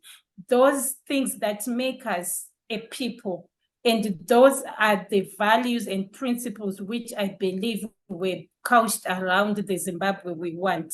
And there is no one who says that message because private sector will be looking at profits, and business sector, the managers will be looking at gaining a name for themselves, and the developed world is looking for resources.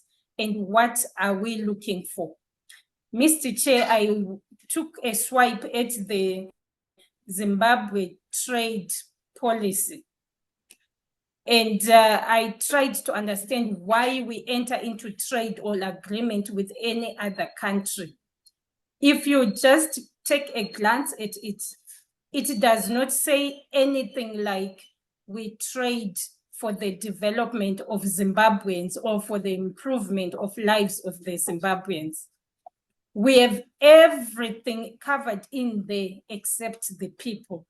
And this is what we inherited from the colonial masters, and we have forwarded our policies with it. Our systems are loaded with such attitudes. What we've inherited, we've kept on board, and we keep building and building around it. And hence, those in decision making are quickly distanced away from the people because a lot of the policies we inherited still stand. But why don't we take time to look at them? Because we are better at creating bad words to shout at each other. Then when someone mentions, oh, we need to change this and this, it only takes a glance and then afterwards we are shouting at each other. Or there's a lot of corruption that is being highlighted. And in the meantime, there's illicit financial flows that are leaving the country. And if we were taking time, Mr. Chairperson, to calculate the losses we are going through, we would stop all the fight. And then you will know the Sabbath call was very, very relevant. It was very necessary, but we missed it. But we are here today, and I want to believe that this is another effort by God. And in his love for us, he doesn't give up on us. I'm sure that is what the Bible said. The pastors here can beat me into lie, but I want to believe that our God does not give up on us. no matter how many times we actually go astray. And from these few words, I actually believe that the Sabbath call came at the right time and in the manner that it was designed.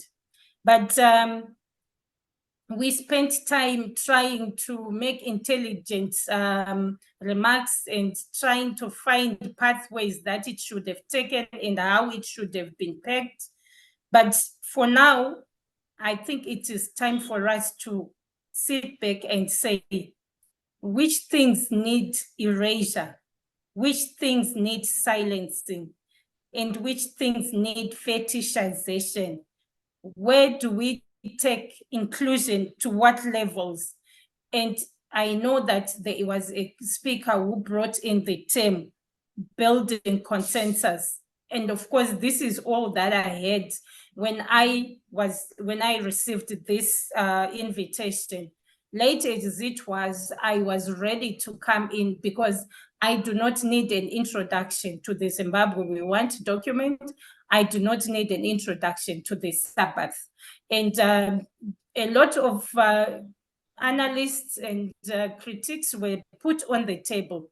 But we must realize that at some point, and for certain things, we must be able to sit down and face each other, agree to disagree without poking each other in the eyes, and build a juror on that which matters. I'm sure economists will be able to put figures together and tell you that in the time that we've lost fighting each other, how much it is that we've lost, and it will be a shame. And we will all just have our heads looking down, not being able to face the next generation. I thank you, Chairperson, and I hand over to you. Good afternoon.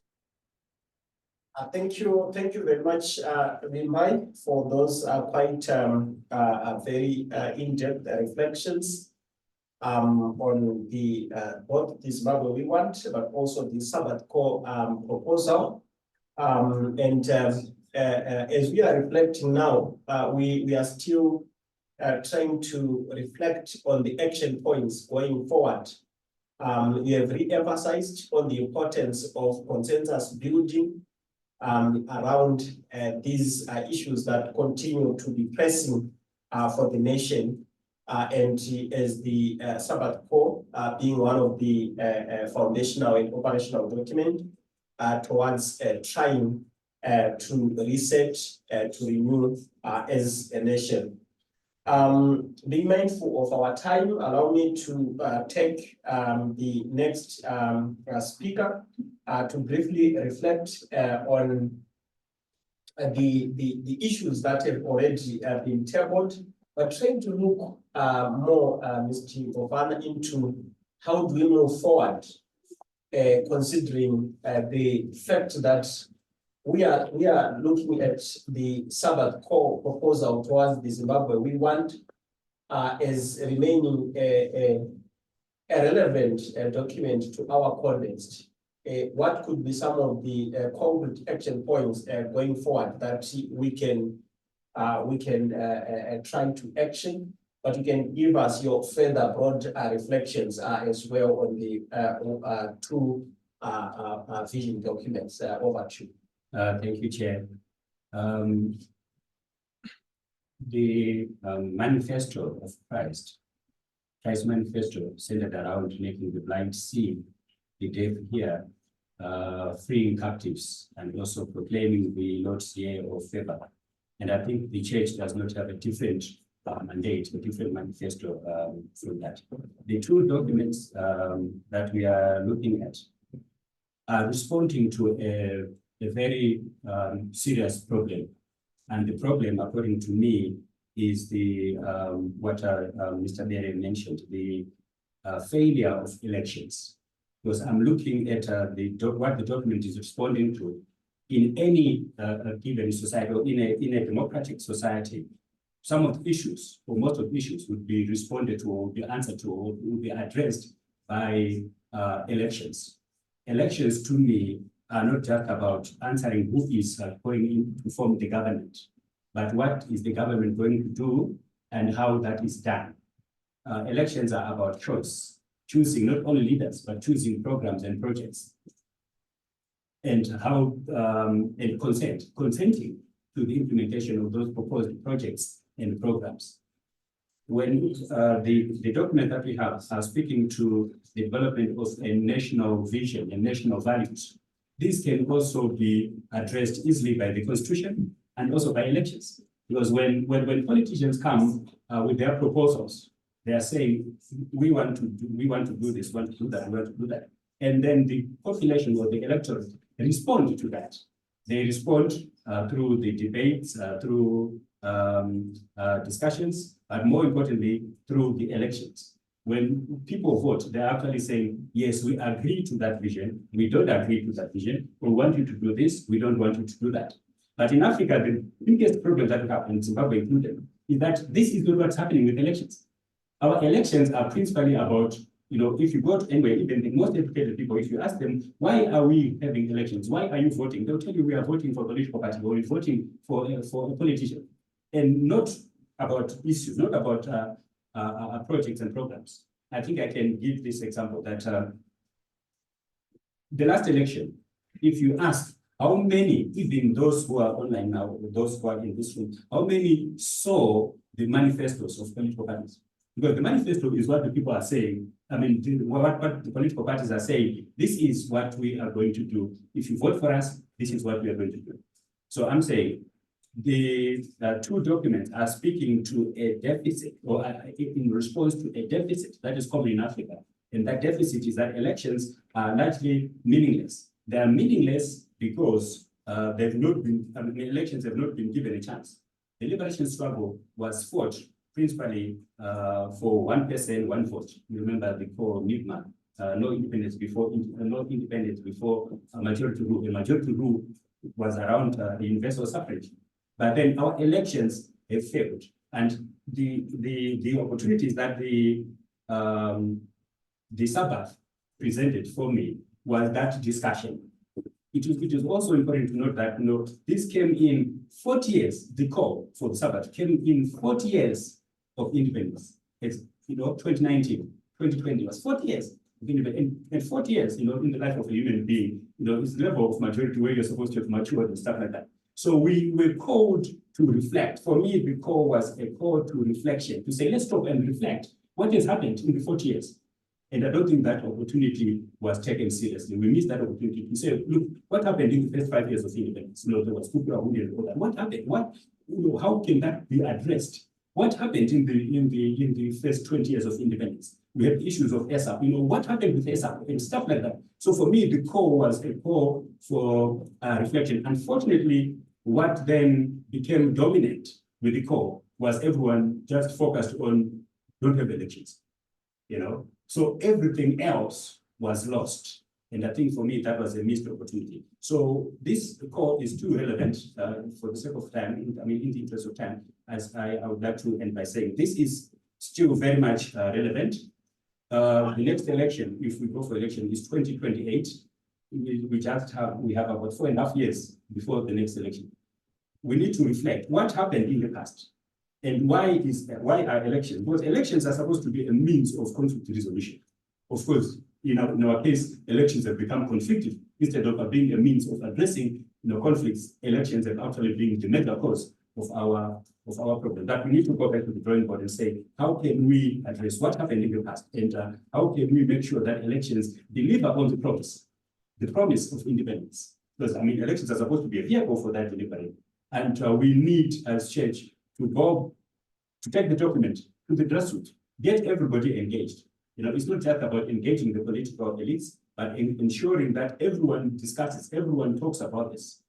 Whether we end up having a deferment of elections, for me, it's not as important as the discussions, that go with this. Because we need people to start discussing and say, okay, look, this is an opportunity, because the Sabbath is a time of rest, not resting as in doing nothing, but reflecting and re-energizing ourselves. Say, let us sit down, let us talk. What happened? And there are very difficult decisions, very difficult discussions that we need to have. And when we are discussing, we are not saying politicians have failed. We are also saying, as citizens, what is our role? Well, we have also largely failed.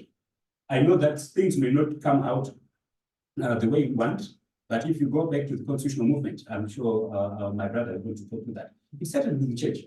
And some of the things, I remember very well the then Minister of Justice, the late Dr. Zobo, actually saying, and also the president, the late president, actually saying, don't listen to those people. They're just a bunch of people sitting under a tree thinking that they can write a new constitution for this country.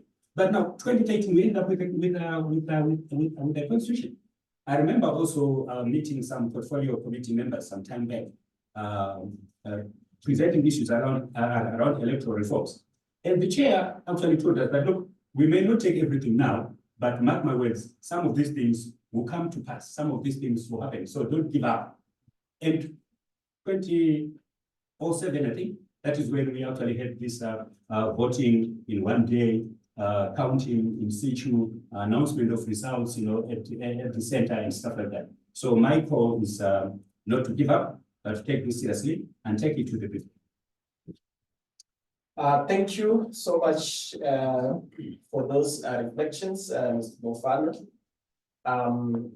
Of course, ending by highlighting that let's continue, let's engage the people, and let's not give up.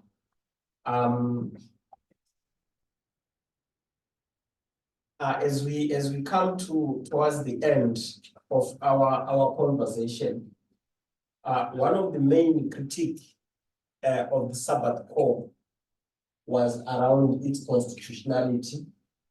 And I'm happy that we are joined by Senator Douglas Monzora, who is not only a constitutional law expert, but also a politician. Because we've also got feedback from politicians, as mentioned earlier, that the politicians also critiqued the document, of course, getting 19-page response from His Excellency, and also a short 3 or 4 pages from the then leader of the opposition under the CCC. To you, Senator Monzora, your major reflections on the Sabbath Call, of course, looking at its relevance at that time, but also how we have progressed and relevance as we went into the 2023 elections, and we are now in the post-election period. But if we can also try and reflect on the constitutional dimensions that were also critiqued at the time when this proposal was issued, and you can conclude by proposing some concrete action points.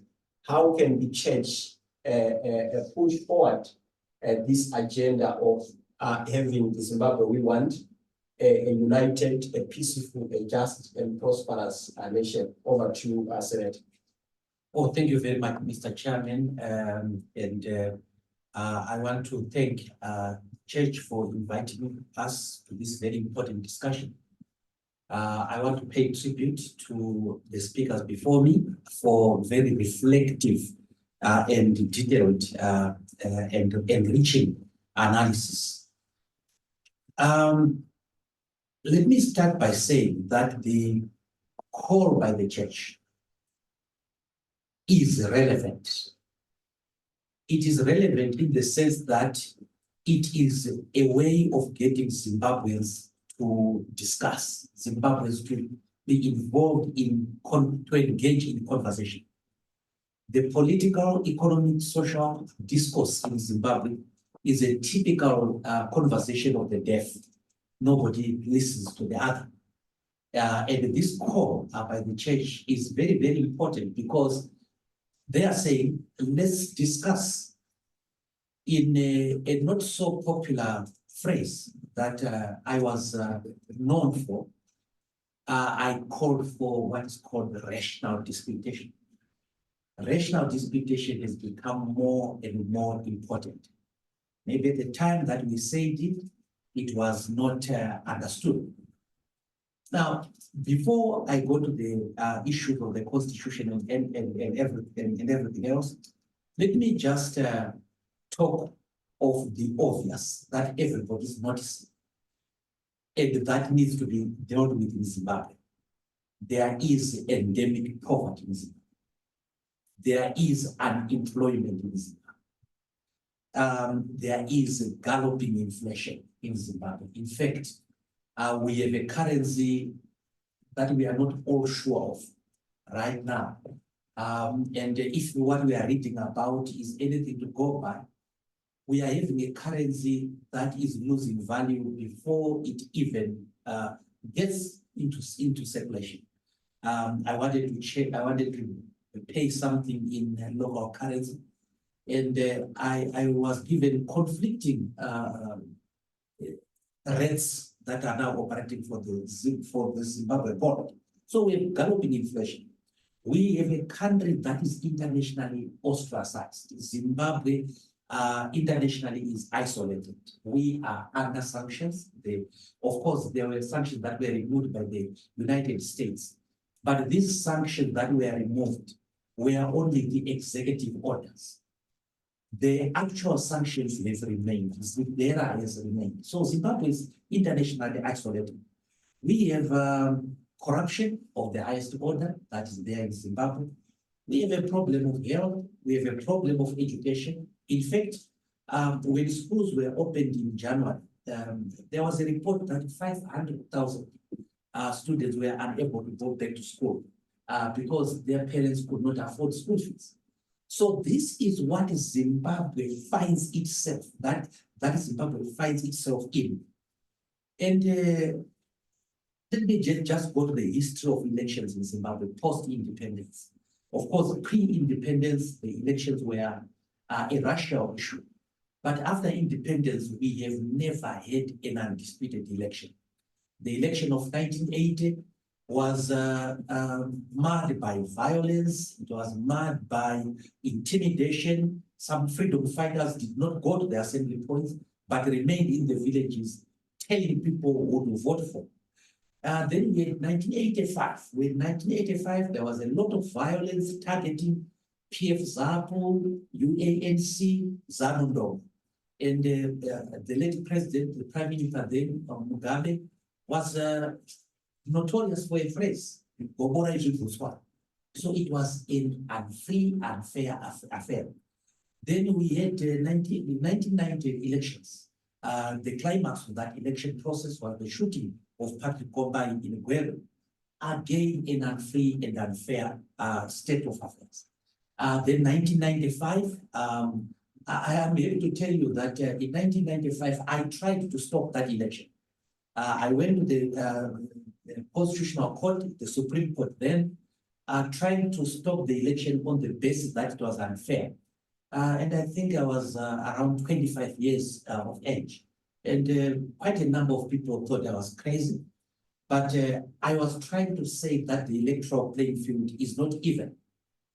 Of course, there was an election there, which became a one-man election because everybody pulled out of that election. Then in 2000, we had the election which was marred by violence. In 2002, we had an election again marred by violence, and Tsvangirai taking the government to court over his loss.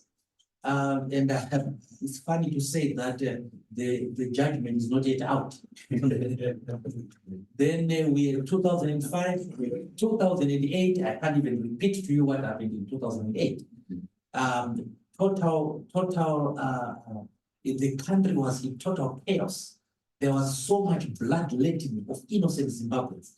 300, we in the MDC lost 300 of our finest youngsters. And then we had the 2013 election. The 2013 election was qualitatively better than 2008, but it had cheating of a different character. We came to know what is called Nikuf, and so on. In 2018, we had an election that ended in the Constitutional Court with Advocate Chamisa going to court we took the government to court. And again, the point is that it was a disputed affair. In 2023, we had a problem in that election. A record number of political parties took ZEC to court. I think more than 100 lawsuits before the election. And some candidates pulled out. I pulled out of that election, of course, over issues of delimitation and so on. And even those who participated in that election complained afterwards. So we have not had an election which is not disputed. And therefore, it is important for us to go back to the drawing board. And the call by the church is relevant because it's an important starting point.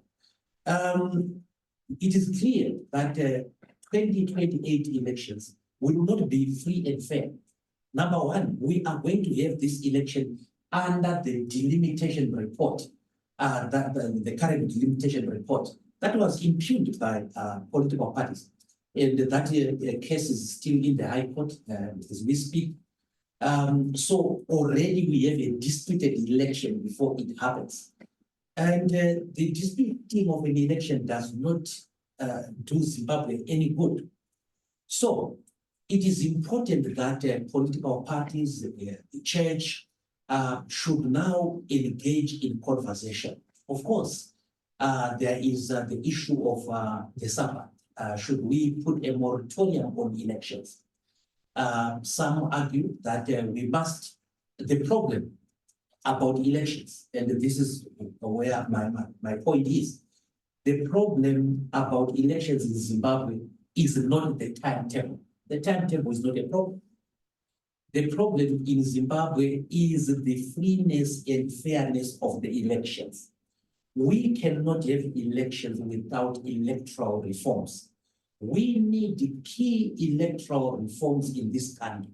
For example, Zimbabweans in the diaspora do not have the right to vote. And yet the constitution is very, very clear. We said in that constitution, every Zimbabwean has the right to vote, full stop. We did not say every Zimbabwean has the right to vote, provided he's in Nyanga or Plumtree or Rusape, or we said every Zimbabwean has the right to vote.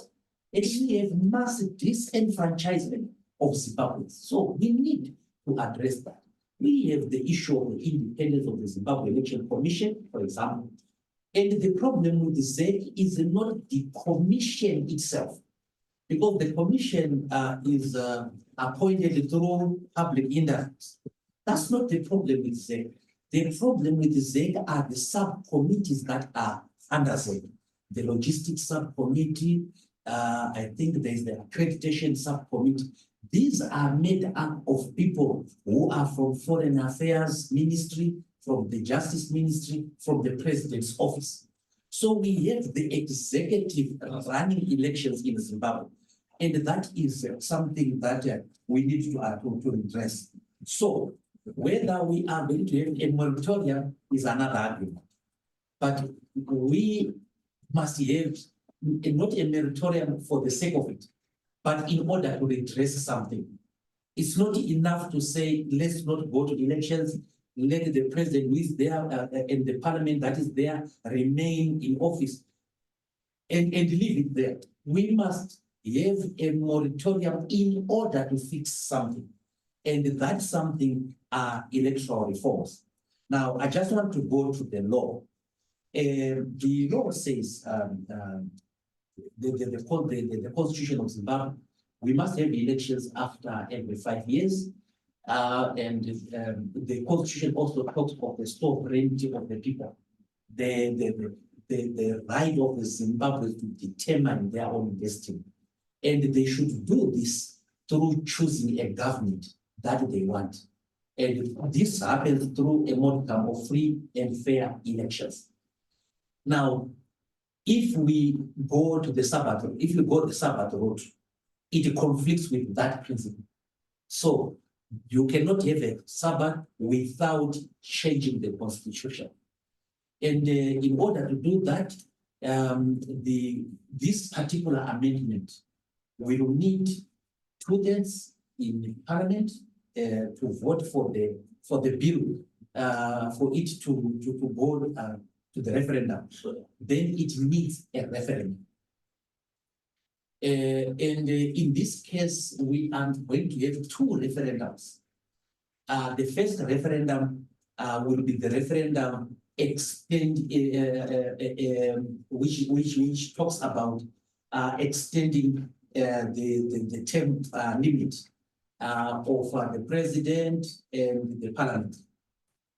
And after that, you must have a referendum again to permit the current president to remain. Because in terms of section 238 of the Constitution, and I am ashamed to say that I was key to drafting this one, and I actually wrote it myself. When we were writing that, we had Robert Mugabe in mind, and we said that a term limit, there should be term limits. If you want to extend the term limits, the extension, you must have go to referendum. Even if the referendum passes, the extension shall not benefit the incumbent. So it was something we tried to make sure that term limits were respected. So we will need more than one referendum if we are to go that route. So the church has to think, and I think that we must have nationwide debate on this. It is to think about what the cost of action should be, and so on and so forth. So I welcome the conversation that has been started by the church. I agree with Mr. Bailey, I think it was Mr. Bailey. The church must never get out of anything. It must always take its historic role. After all, when churches started in Europe, they were political institutions. We know, for example, in the Anglican Church, the head of our church is actually the King of England. So it is a political situation. And the church is important because it speaks truth to power, and it must not renege on its responsibility. So it is a very, very important responsibility. Right now, we have a lot of polarization in Zimbabwe. We need a unifying platform, and the unifying platform is the church. The church played a very important role in the liberation and the post-independence. The church played an important role in talking about the excesses, starting with Matabeleland and so on and so forth. So the church is important. Everybody wants to listen to the church. Selfish politicians will obey the church because they want the votes from the church. So the church must understand its political leverage. And I want to end up by saying that this is a welcome development. It is something that is going to kickstart a conversation in Zimbabwe. Thank you very much. Thank you very much, Senators, for those reflections, of course, giving a deeper contextual analysis of where we are, but also your reflections on the Sabbath as a relevant document, but also providing the constitutional insights around how can it happen. At this juncture, and being aware of our time, I want to encourage those who are following online to share some of your questions, your comments through the chat box. But as we move to conclude the conversation, allow me to hand over to Reverend Swela to take us through the final segment, just to reflect on what we are hearing through this conversation and the possible action points, and possibly to have some concluding points from our experts, starting from Dr. Mjinga back to Senator Monson. Over to Reverend to take us through the last session. Thank you so much. We are grateful. Thank you, Admire, for piloting us this far. A lot of issues have come to light in this dialogue, and I'm grateful that this platform was set, because a lot of things which were left possibly to think that no one is attending to them, we have an opportunity now to also reflect on it and talk about it. As we still continue to wait for possibly another questions that may come from the people online, but also even from the panelists here, we will continue to allow some bit of dialogue.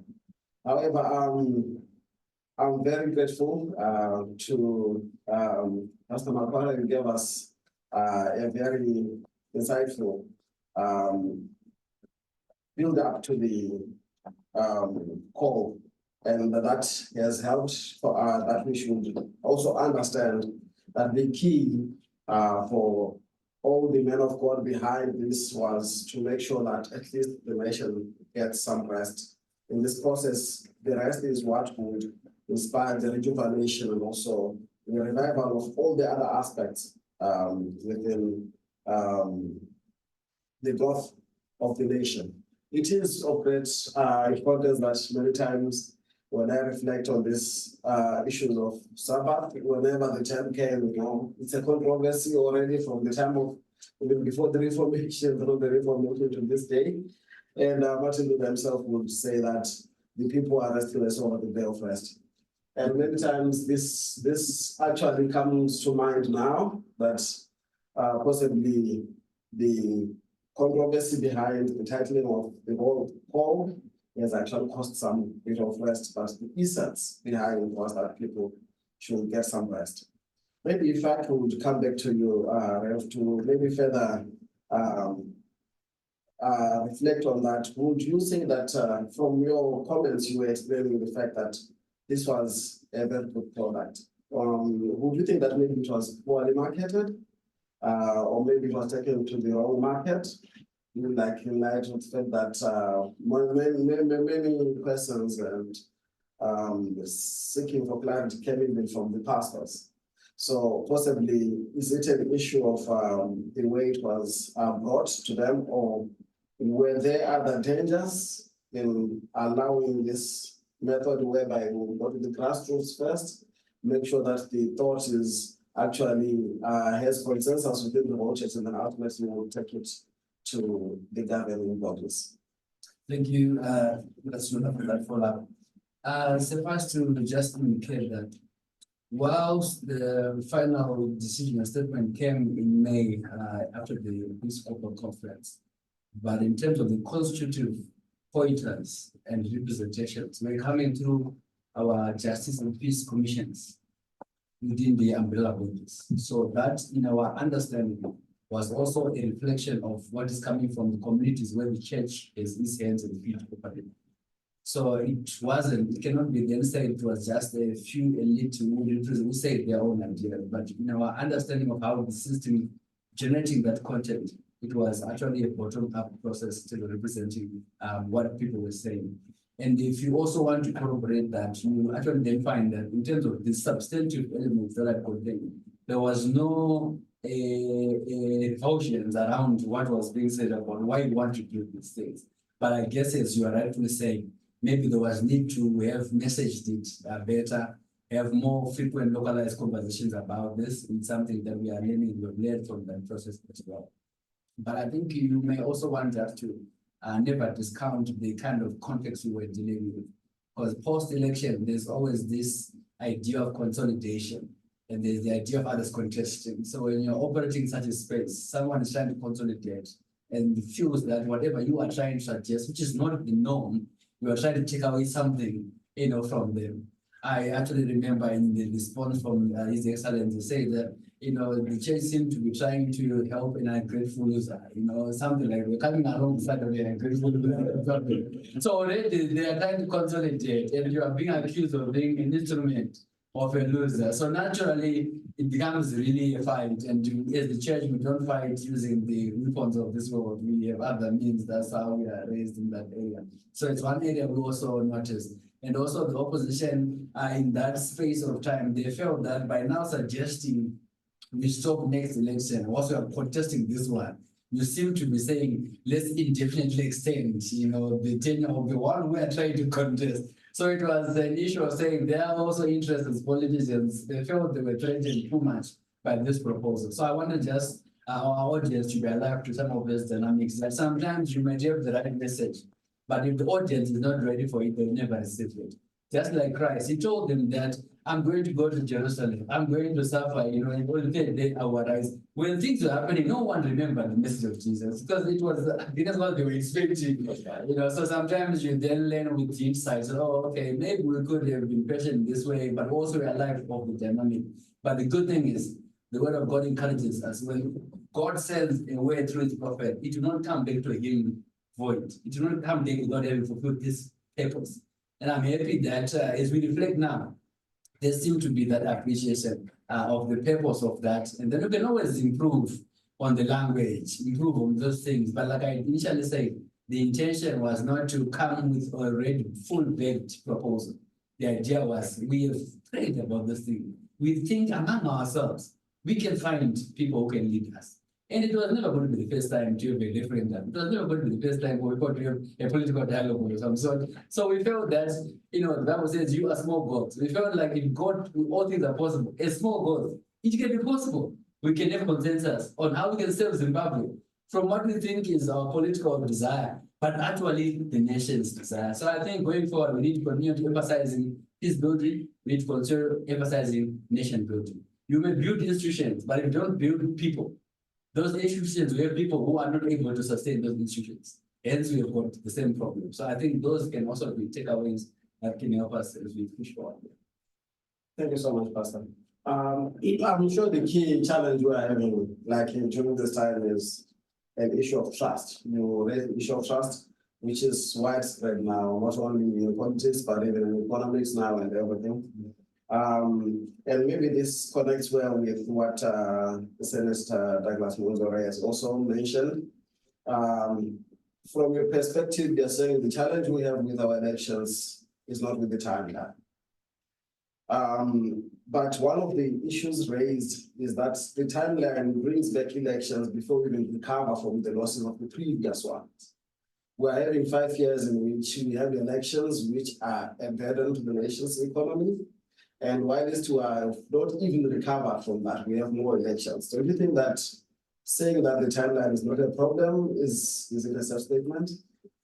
Well, the issue that makes Zimbabwe's election objectionable is not when they are held. It is the manner in which they are held. So I'm not taking away the proposal of the election, but I'm saying that that Sabbath or whatever it is going to be must be accompanied by any action. It must be done in order to achieve something other than just extending a term of election. So it must be in order for us to do electoral reforms, political reforms, economic reforms, social reforms. So it must not be idle period. It must be a period that that we must do something. And speaking of electoral reforms, we have such bodies like and so on who are trying to do something about electoral reforms. But let me just this question you put to Pastor Mapa regarding the marketing of the idea. I remember that it was subjected to a lot of propaganda, and therefore it was purposefully misunderstood. So I think we have become wiser. What we need is to make sure that there is enough advocacy. Zimbabweans must understand exactly what the church is proposing. So there is need for public meetings, there is need for advertising, there is need for involvement of people, there is need for dialogue. And for dialogue to be worthwhile, it must have 3 elements. It must be traditional, it must be inclusive, and it must be genuine. So there is need to revisit the government again. We must never get tired. You must keep on knocking revisit the government again and talk to the opposition. And right now, there were opposition parties who never wanted to hear about dialogue. And now they're speaking the language of dialogue. I remember the other time I went to attend an independence celebration, and I was criticized for going to attend independence celebration. And I argued, that's 3 years ago, I argued that independence was not for a political party. And I'm so happy that some of the political parties who were criticizing me then, when they were in Murambinda, and their argument was exactly the argument that I made 3 years ago. So people will take time to learn. So we should never get tired. We must not have this idea. It is an important idea. Yeah. One of the statements I've heard about dialogue is that the difference between disaster and dialogue is the attitude of those people involved. Yes. Of which what I don't realize is what the call was speaking to is the contestation. Possibly when even the rest of the other aspects are attended to, I think also by brought in that aspect, that there is a problem with the nature of our contestation among politicians in Zimbabwe. That spreads to language and other means, which without proof we cannot refer to. But which we know that these are real things which we see during times of elections. In this light, is there a way in which maybe to the whole panel, in which this can be attended to try and cool the contestation from bloodshed, bad language, and all these things? I've seen the church speaking to it before, but this has been sustained. We have seen other contestants in many other different countries, even campaigning on the same platform. They've managed to share and debated their manifesto from the same podium. But this is seemingly not possible here.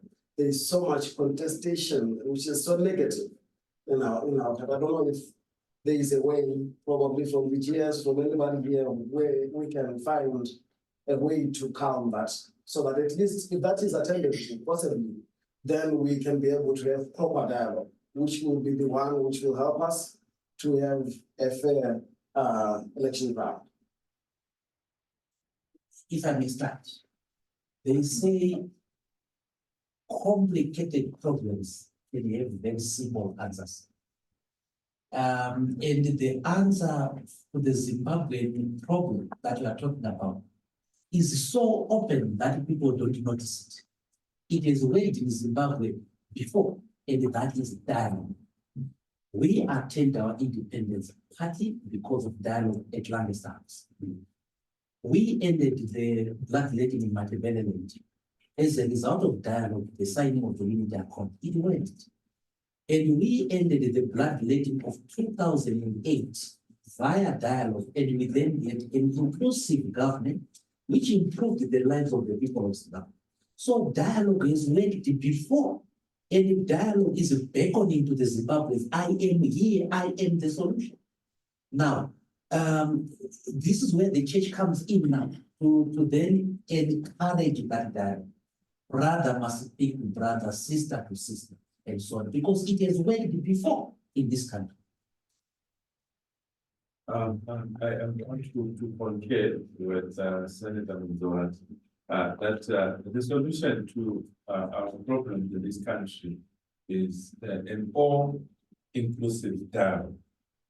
And for us to have that dialogue, we all need to appreciate and accept that the calabash is broken. Because during all the times when dialogue took place, people appreciated and they all understood that the calabash is broken. We need to do something here. But the problem that we have is for us to convince everyone that everyone is not drinking because the calabash is broken. And from there we can start talking and say, what do we then need to do? And we'll start talking. So like what Senator Mondra said, the solution to our problems is tried and tested. the recent one, the GNU. If people of Zimbabwe speak to each other, we'll definitely find solutions to our problems. So for me, in short, I would say dialogue as well. Yes, I agree, and also just to add that, when new laws are introduced in the country, there is the need for consultation. I'm sure those who have been involved in those processes would agree with me that a lot of things happen, at community level. You find people are being caused, people are being harassed, people are being forced, to align to certain positions. And for me, that becomes a problem. And this is where perhaps the church would need to come in now in terms of education. We can actually say Zimbabwe is a democratic country because we have elections and so on and so forth and so forth. But do people really understand, what this entails? Because when people are beating up each other, when people are burning each other's houses and stuff like that, to say vote for my position, that becomes a sign that perhaps we can do more. And I think the church can do more in terms of educating the populace, educating the people, even engaging. We can talk of dialogue, and I don't want us to limit it to dialogue between the political parties at that level. I mean, these politicians come to our churches, and we need to engage them. And I think the church, in the context of the Sabbath, the church can actually do more. Let me take you back to 2006. You remember that the Mavambo Kusile Dawn did not start as a political party. It started as a call for formation of what they call a national transitional authority. They were saying, because elections are conflicting, elections are not open. We need an authority that will run government for 5 years, and after that, we then have a proper election. They were saying anyone who forms the MTA will not contest that election. Their role is to stabilize the country and to manage elections. Of course, nobody supported that because I think the thinking then at that time was, look, political parties can actually get in there and everything will come in. And of course, the other mistake that the process did was then to say, look, if people are not listening to us, if Mugabe and ZANU-PF do not want to engage in this process, let us get in government and then do it ourselves. And of course, they failed. And I think the call for Sabbath by the church can also learn from that process to say what happened with that because I think they posed mostly with the academics who studied that, and I think it ended at that level. It did not also cascade to the grassroots. Thank you so much. I think this is good and healthy. I think the word that kept coming as I was listening is, I think we just need leaders who can be able to drive the inclusion agenda. I don't think it's too necessary going forward that we maintain systems that are zero-sum. Who would want to survive if they know that after this it's a zero game? Why not, engage and consider systems, processes, structures that promotes the sense that together everyone achieves more?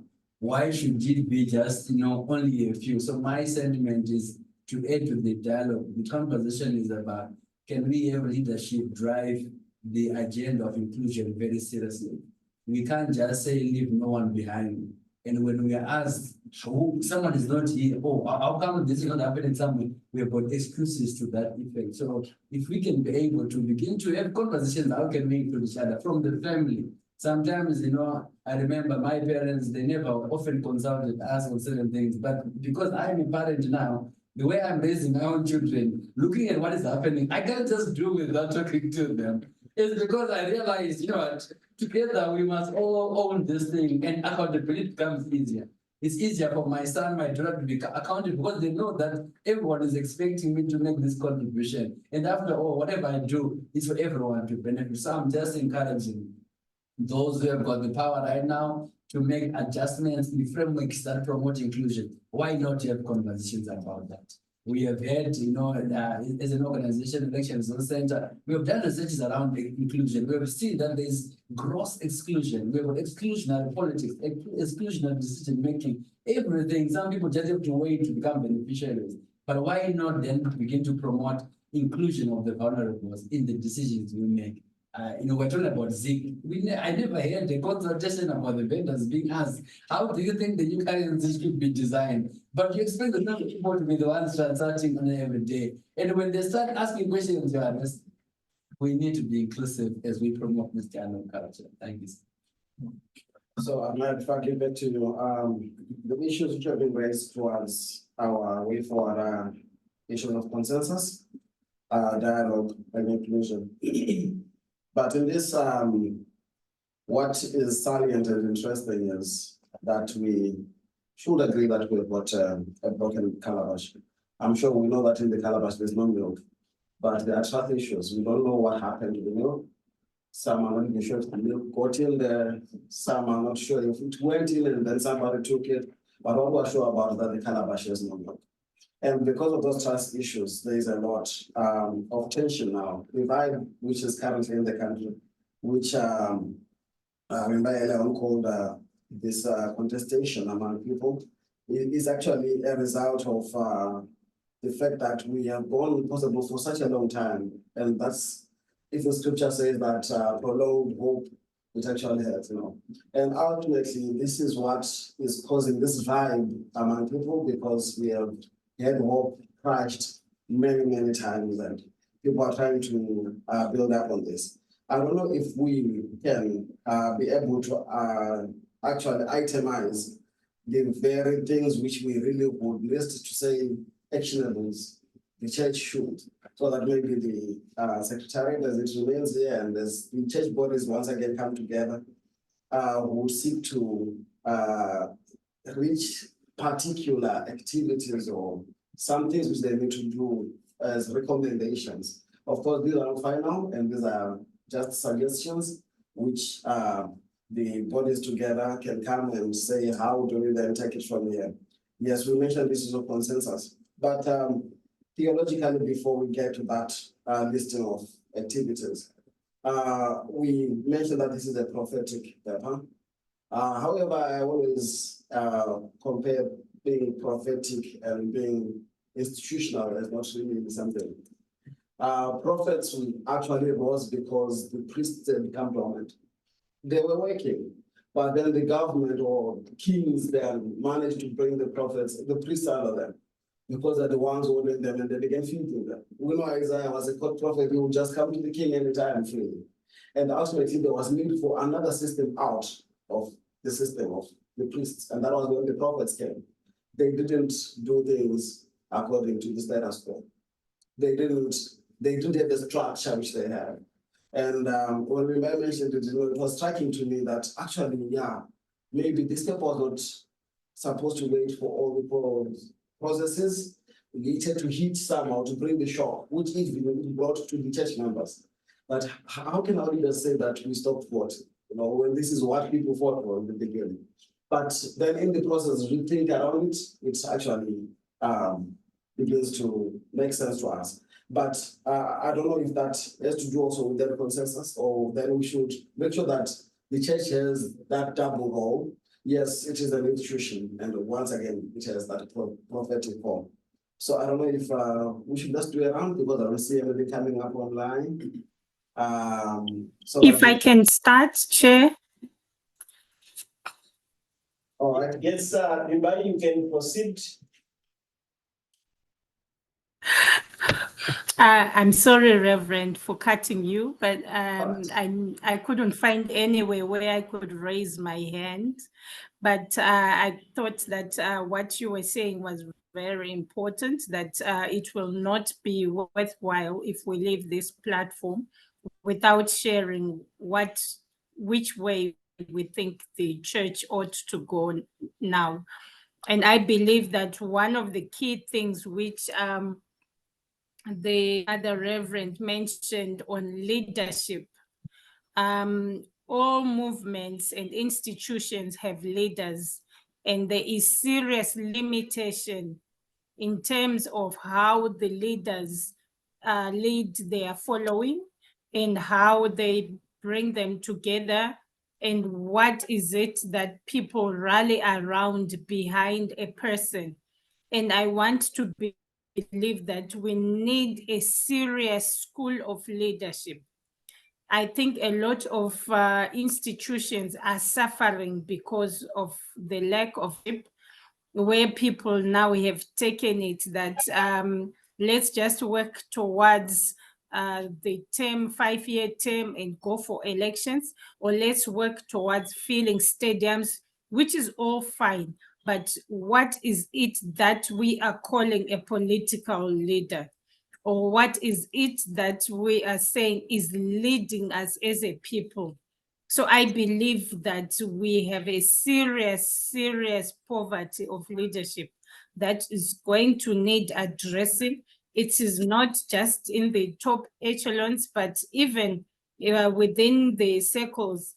Some people then become leaders of violence, some become leaders of abusing people, some get famous for all the wrong things. And I think the moral aspects and the right vision for the country is one that is going to need several leaders in so many areas, so as to uproot the selfish approach and selfish mind, so as to uproot and destroy even the tendencies to embark on corrupt activities or to just manipulate systems without thinking of the consequences. And that is one of my key submissions from the church, that leadership is needed both sides. There are no correct people. There is not one that should say, oh, this one is a better leader and that one isn't. In Zimbabwe, this is needed across the divide and in all sectors and in all institutions. I rest my case. Thank you, Limbai, for those submissions. I see Tsikamai's hand is up. Over to you, Mr. Tsikamai.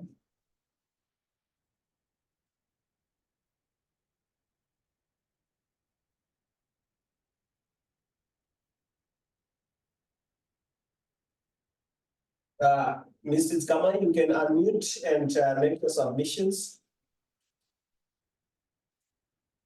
Hello, can you hear me? Yes, we can hear you now. Yes, so the first point for me is defining or rebranding the Sabbath Call.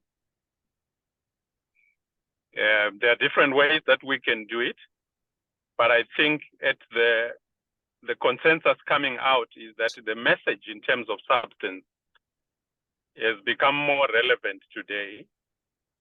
And I think there are opportunities to build consensus around the Sabbath Call. But we need to make it very clear and palatable beyond the faith-based movement, acknowledging that the Sabbath Call is about an inclusive dialogue process. It's not about rest. We are not in a moment of rest. It's time to actually pull up our sleeves and get on with the serious business of fixing the calabash. So that's my first recommendation, rebranding the Sabbath Call. The second issue that I want to put on the table is whatever we choose to do now, it has to be action-oriented. Beyond the usual just talk shops, it has to be action-oriented. And what are the critical actions that we need to put in place? One of those that I want to highlight is that the dialogue on elections should never be business as usual. And for it not to be business as usual, we've got to name the elephant in the house. Elections have become an industry. And the church movement could be captured in that industry. So very soon there will be calls from donors about election work. It's the moment to call it out. We're not going into just another election. What is the approach that the church and those who believe in this call are going to look at. If the money is about holding that clipboard and wearing those nice observer vests and going to legitimize a process that is going to send all of us into bloodshed, it means we're selling out, we're becoming part of the elections industry. But if the money is about fixing the calabash, then we all need to get in there and ensure that the next electoral process in this country is not just about ticking those boxes, but it's about fixing the calabash. So that's the call that I want to put on the church. And then finally, of course, going beyond the church movement. There are a lot of movements that are inspired by this Sabbath call and that believe in this message that we are talking about. And I think it's an opportunity time now to rally all those forces. Let's look at the language that we use so that we become more inclusive. We are more outreach focused now and build a new movement around the substance of the Sabbath call. It can come by any other name, but the focus should be on fixing the calabash, knowing that the calabash is broken not only because of electoral processes, not only because of laws, but also because of the polarizing political culture. We can't build a democratic system without Democrats. So we need to have a broad dialogue process, including the institutions that we are supporting to advance democracy. How do we democratize? You cannot separate the messenger from the message. You cannot separate the messenger from the message. Thank you. Thank you. Thank you very much, Comrade Bennett, for those very critical and important submissions. Let me come here to Mr. Mufana, about you. Okay, thank you. I think I agree with everything. I just want to emphasize the need to make elections work. And for me, when I say elections work, I'm not just looking at the administration of the election, because I think the focus has always been around the administration, how was the election managed, and so on and so forth. For me, elections work in between elections. In fact, elections want to work by delivering the promise. And what is the promise? The promise is exactly what people fought for. That we are going to decide on programs and projects for the country via elections. And for me, that hasn't been happening. Other than the administration that the senator was talking about, we also need to make sure that, like right now, we have government, the executive that came out of elections, whether contested or not, that came out of elections. Are they delivering? How do we ensure that the promise is delivered? Because they did not just come in there to sit. They came in there to deliver on the promise. And I think the church can help because nobody's doing that. We need to make people accountable, to make people account, and that starts now. Thank you, Mr. Mbofana. Yes, Senator Ozo. Yeah, thank you very much. The Sabbath is a solution or a proposed solution. So what is important is to develop a shared national vision. And I think the church has tried to do that in the document. I think Zimbabwe we want. It's similar to the Freedom Charter in South Africa. It has been tried and tested. So what is important is to flag out that Zimbabwe that we want to achieve. And then come to the solution, if it is the Sabbath or reform, I don't know. But the most important thing is to popularize the shared national vision. It is critically important. And this calls for advocacy. There is need for civic education on it. A lot of advocacy, get Zimbabweans to talk about it, about the Zimbabwe that they want to see. And then coming to say, in order for us to achieve that, we need this. We should start on the solution. We should start on the shared national vision. Thank you, Senator Manzola. Yes, okay. I was just affirming what Senator was saying, that if you then go into the Zimbabwe we want to, it talks exactly what you're mentioning, that there must be a broader vision, and then it proposes what we were calling the 3 Ps. There is a vision, but then there are vehicles. what are the vehicles? And before the vehicles, there was the values. So we were talking about having a vision, and I'm happy that part of what was said in Zimbabwe one document, if you read the constitutional preamble, which you're part of, you can be able to trace part of representation in the preamble there. For me, it was just, oh yes, something is happening. So it is part of the vision is there. We need to amplify it. And then what are the values? These are what we're now talking about. Let's talk about inclusion. Let's talk about solidarity. Let's talk about unity. Let's talk about hard work. All those kind of things that are also in our national emblems. Let's popularize them. And then the last V was the vehicles. And one of the vehicles was have a new constitution as a vehicle. And then through that, we can then be able to work through. And I'm happy that even this chapter 4 provisions, let's also begin to see how they can be vehicles for this we're talking about. But of course, not limited only to those. Each suggestion coming, let it be that vehicle. If it is rebranding, making sure the conversation everywhere is part of those vehicles. Now let's get to give life to this vision. So I need to for that. Thank you. Thank you so much, Pastor Makwara. Dr. Reverend Mchinga, any parting shots as we conclude the conversation? So sorry, before Reverend, I just wanted to respond. There was a comment that I read say how can we have unity when church leaders are pursuing different things? So I just wanted to share feedback that from experience working within Zarajo City and the other church groups or umbrella boards that we established later on, I will be very honest with the nation that in terms of the issues, there is consensus. But what only maybe sometimes are bottlenecks is, for example, the how parts to address the issues. And sometimes the conflict was around the language. When you are doing your statement, what are the words you are using? So I don't think we are too far apart. It's just that having had this experience, we already know what to improve to ensure that everyone feels that they are part of this conversation and what it represents. So I just wanted to respond to that observation by Reverend. Thank you, Pastor Makwara. Yes, Reverend Dr. Mchinga, if you have any parting shots.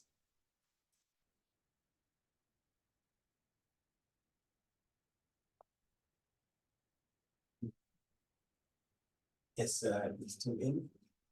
Reverend Dr. Mchinga, you can unmute yourself.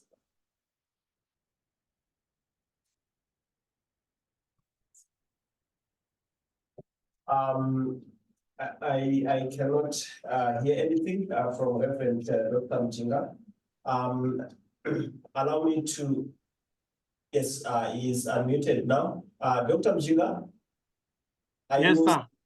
Yes, any parting shots as we look into being action-oriented towards the Zimbabwe that we want?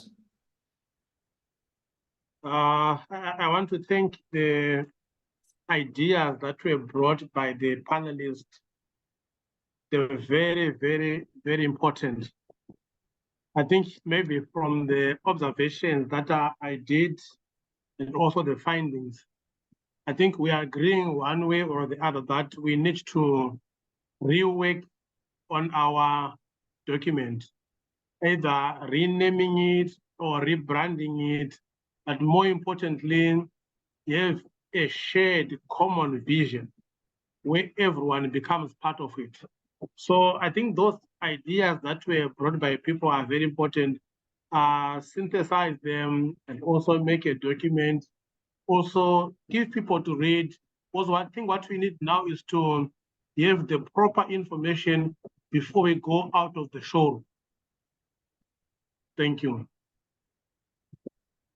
Thank you very much, Reverend Dr. Mchinga. And at this point, allow me to take us to the conclusion of our reflection, Zimbabwe at 44, revisiting the Zimbabwe we want, and the Sabbath Call proposal. To conclude the conversation for us, I will invite our General Secretary, Reverend Wilfred Nimu, who was with us, and following the conversation, Rev, you can give us the closing remarks and also appreciate our panelists for the conversation. Over to you. Thank you, Admire. This was a very fruitful conversation, which has actually helped us as a church, as church leaders, to deeply reflect and see beyond what we were seeing and think beyond the current document of the Zimbabwe we want and the Sabbath Call. I think very important insights came through the issues of rebranding, the issues of common vision, very, very critical issues. And one thing that I've noticed is that we are all in agreement that there's a problem. I've realized that everyone is agreeing that there's a problem in our country and the problem needs to be fixed. But also, we have agreed that with the current state of affairs, the current environment, elections are not a solution to our problem. And we need to look beyond election. There are some other things that we need to do to ensure that our elections become effective, other than them being a source of conflict, so that they become what they should be. So I think we are in agreement, and as the church, we are going to reflect further. But what is important that came out is that the church should lead the process, but not own the process. That's what I was hearing, that we should go beyond the faith-based organizations and make this process an all-inclusive process where everyone owns it and everyone knows that this is what we want and this is our project and this is our solution as Zimbabweans, so that we can find a lasting solution to our problems. So I really want to thank all our panelists, those who are physically here and those who joined us virtually, and for the great insights, the research. We really appreciate, and we hope that this should not be the end of the discussion. Like the statement by the Catholic Bishops' Conference that attracted a lot of anger, the march is still on. Let's continue to converse. These are conversations of hope. As people of hope, actually we are not people of hope, we are prisoners of hope.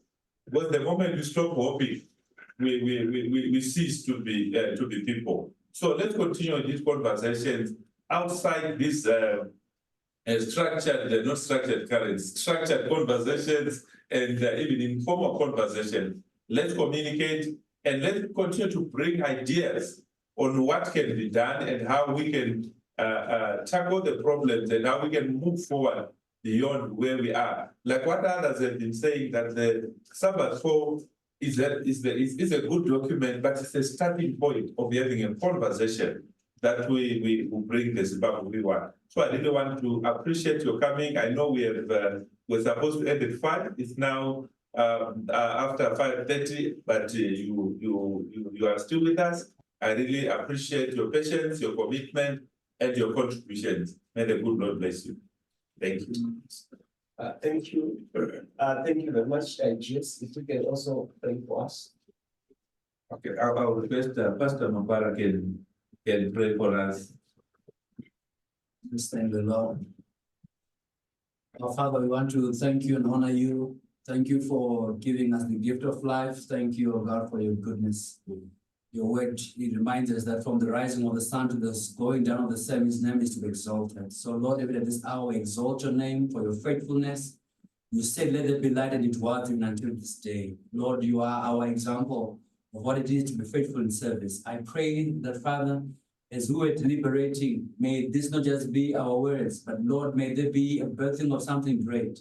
I pray that you touch every listener, every participant, every leader, everyone, oh God, who gets to be part of these conversations. May your grace overshadow us, that we begin to see how much we need one another, and where we have got our own internal struggles, oh Lord, to accept one another. I pray that your spirit may help us hold our hands until we get to do the right thing. I pray for this nation, that Lord, may you remember Zimbabwe. May you remember our leaders. that we may lead a godly, quiet, and peaceable life in every way. Even as we part now, I pray for journey mercies and that the peace of God that surpasses all understanding be our companion. In Jesus' name we prayed. Amen. Amen. Amen. Thank you, Pastor Mabara, for the closing prayer. Thank you once again, our listeners, leadership. This takes us to the end of our meeting. We'll be communicating on the next steps through our different platforms. Goodbye for now.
Yesu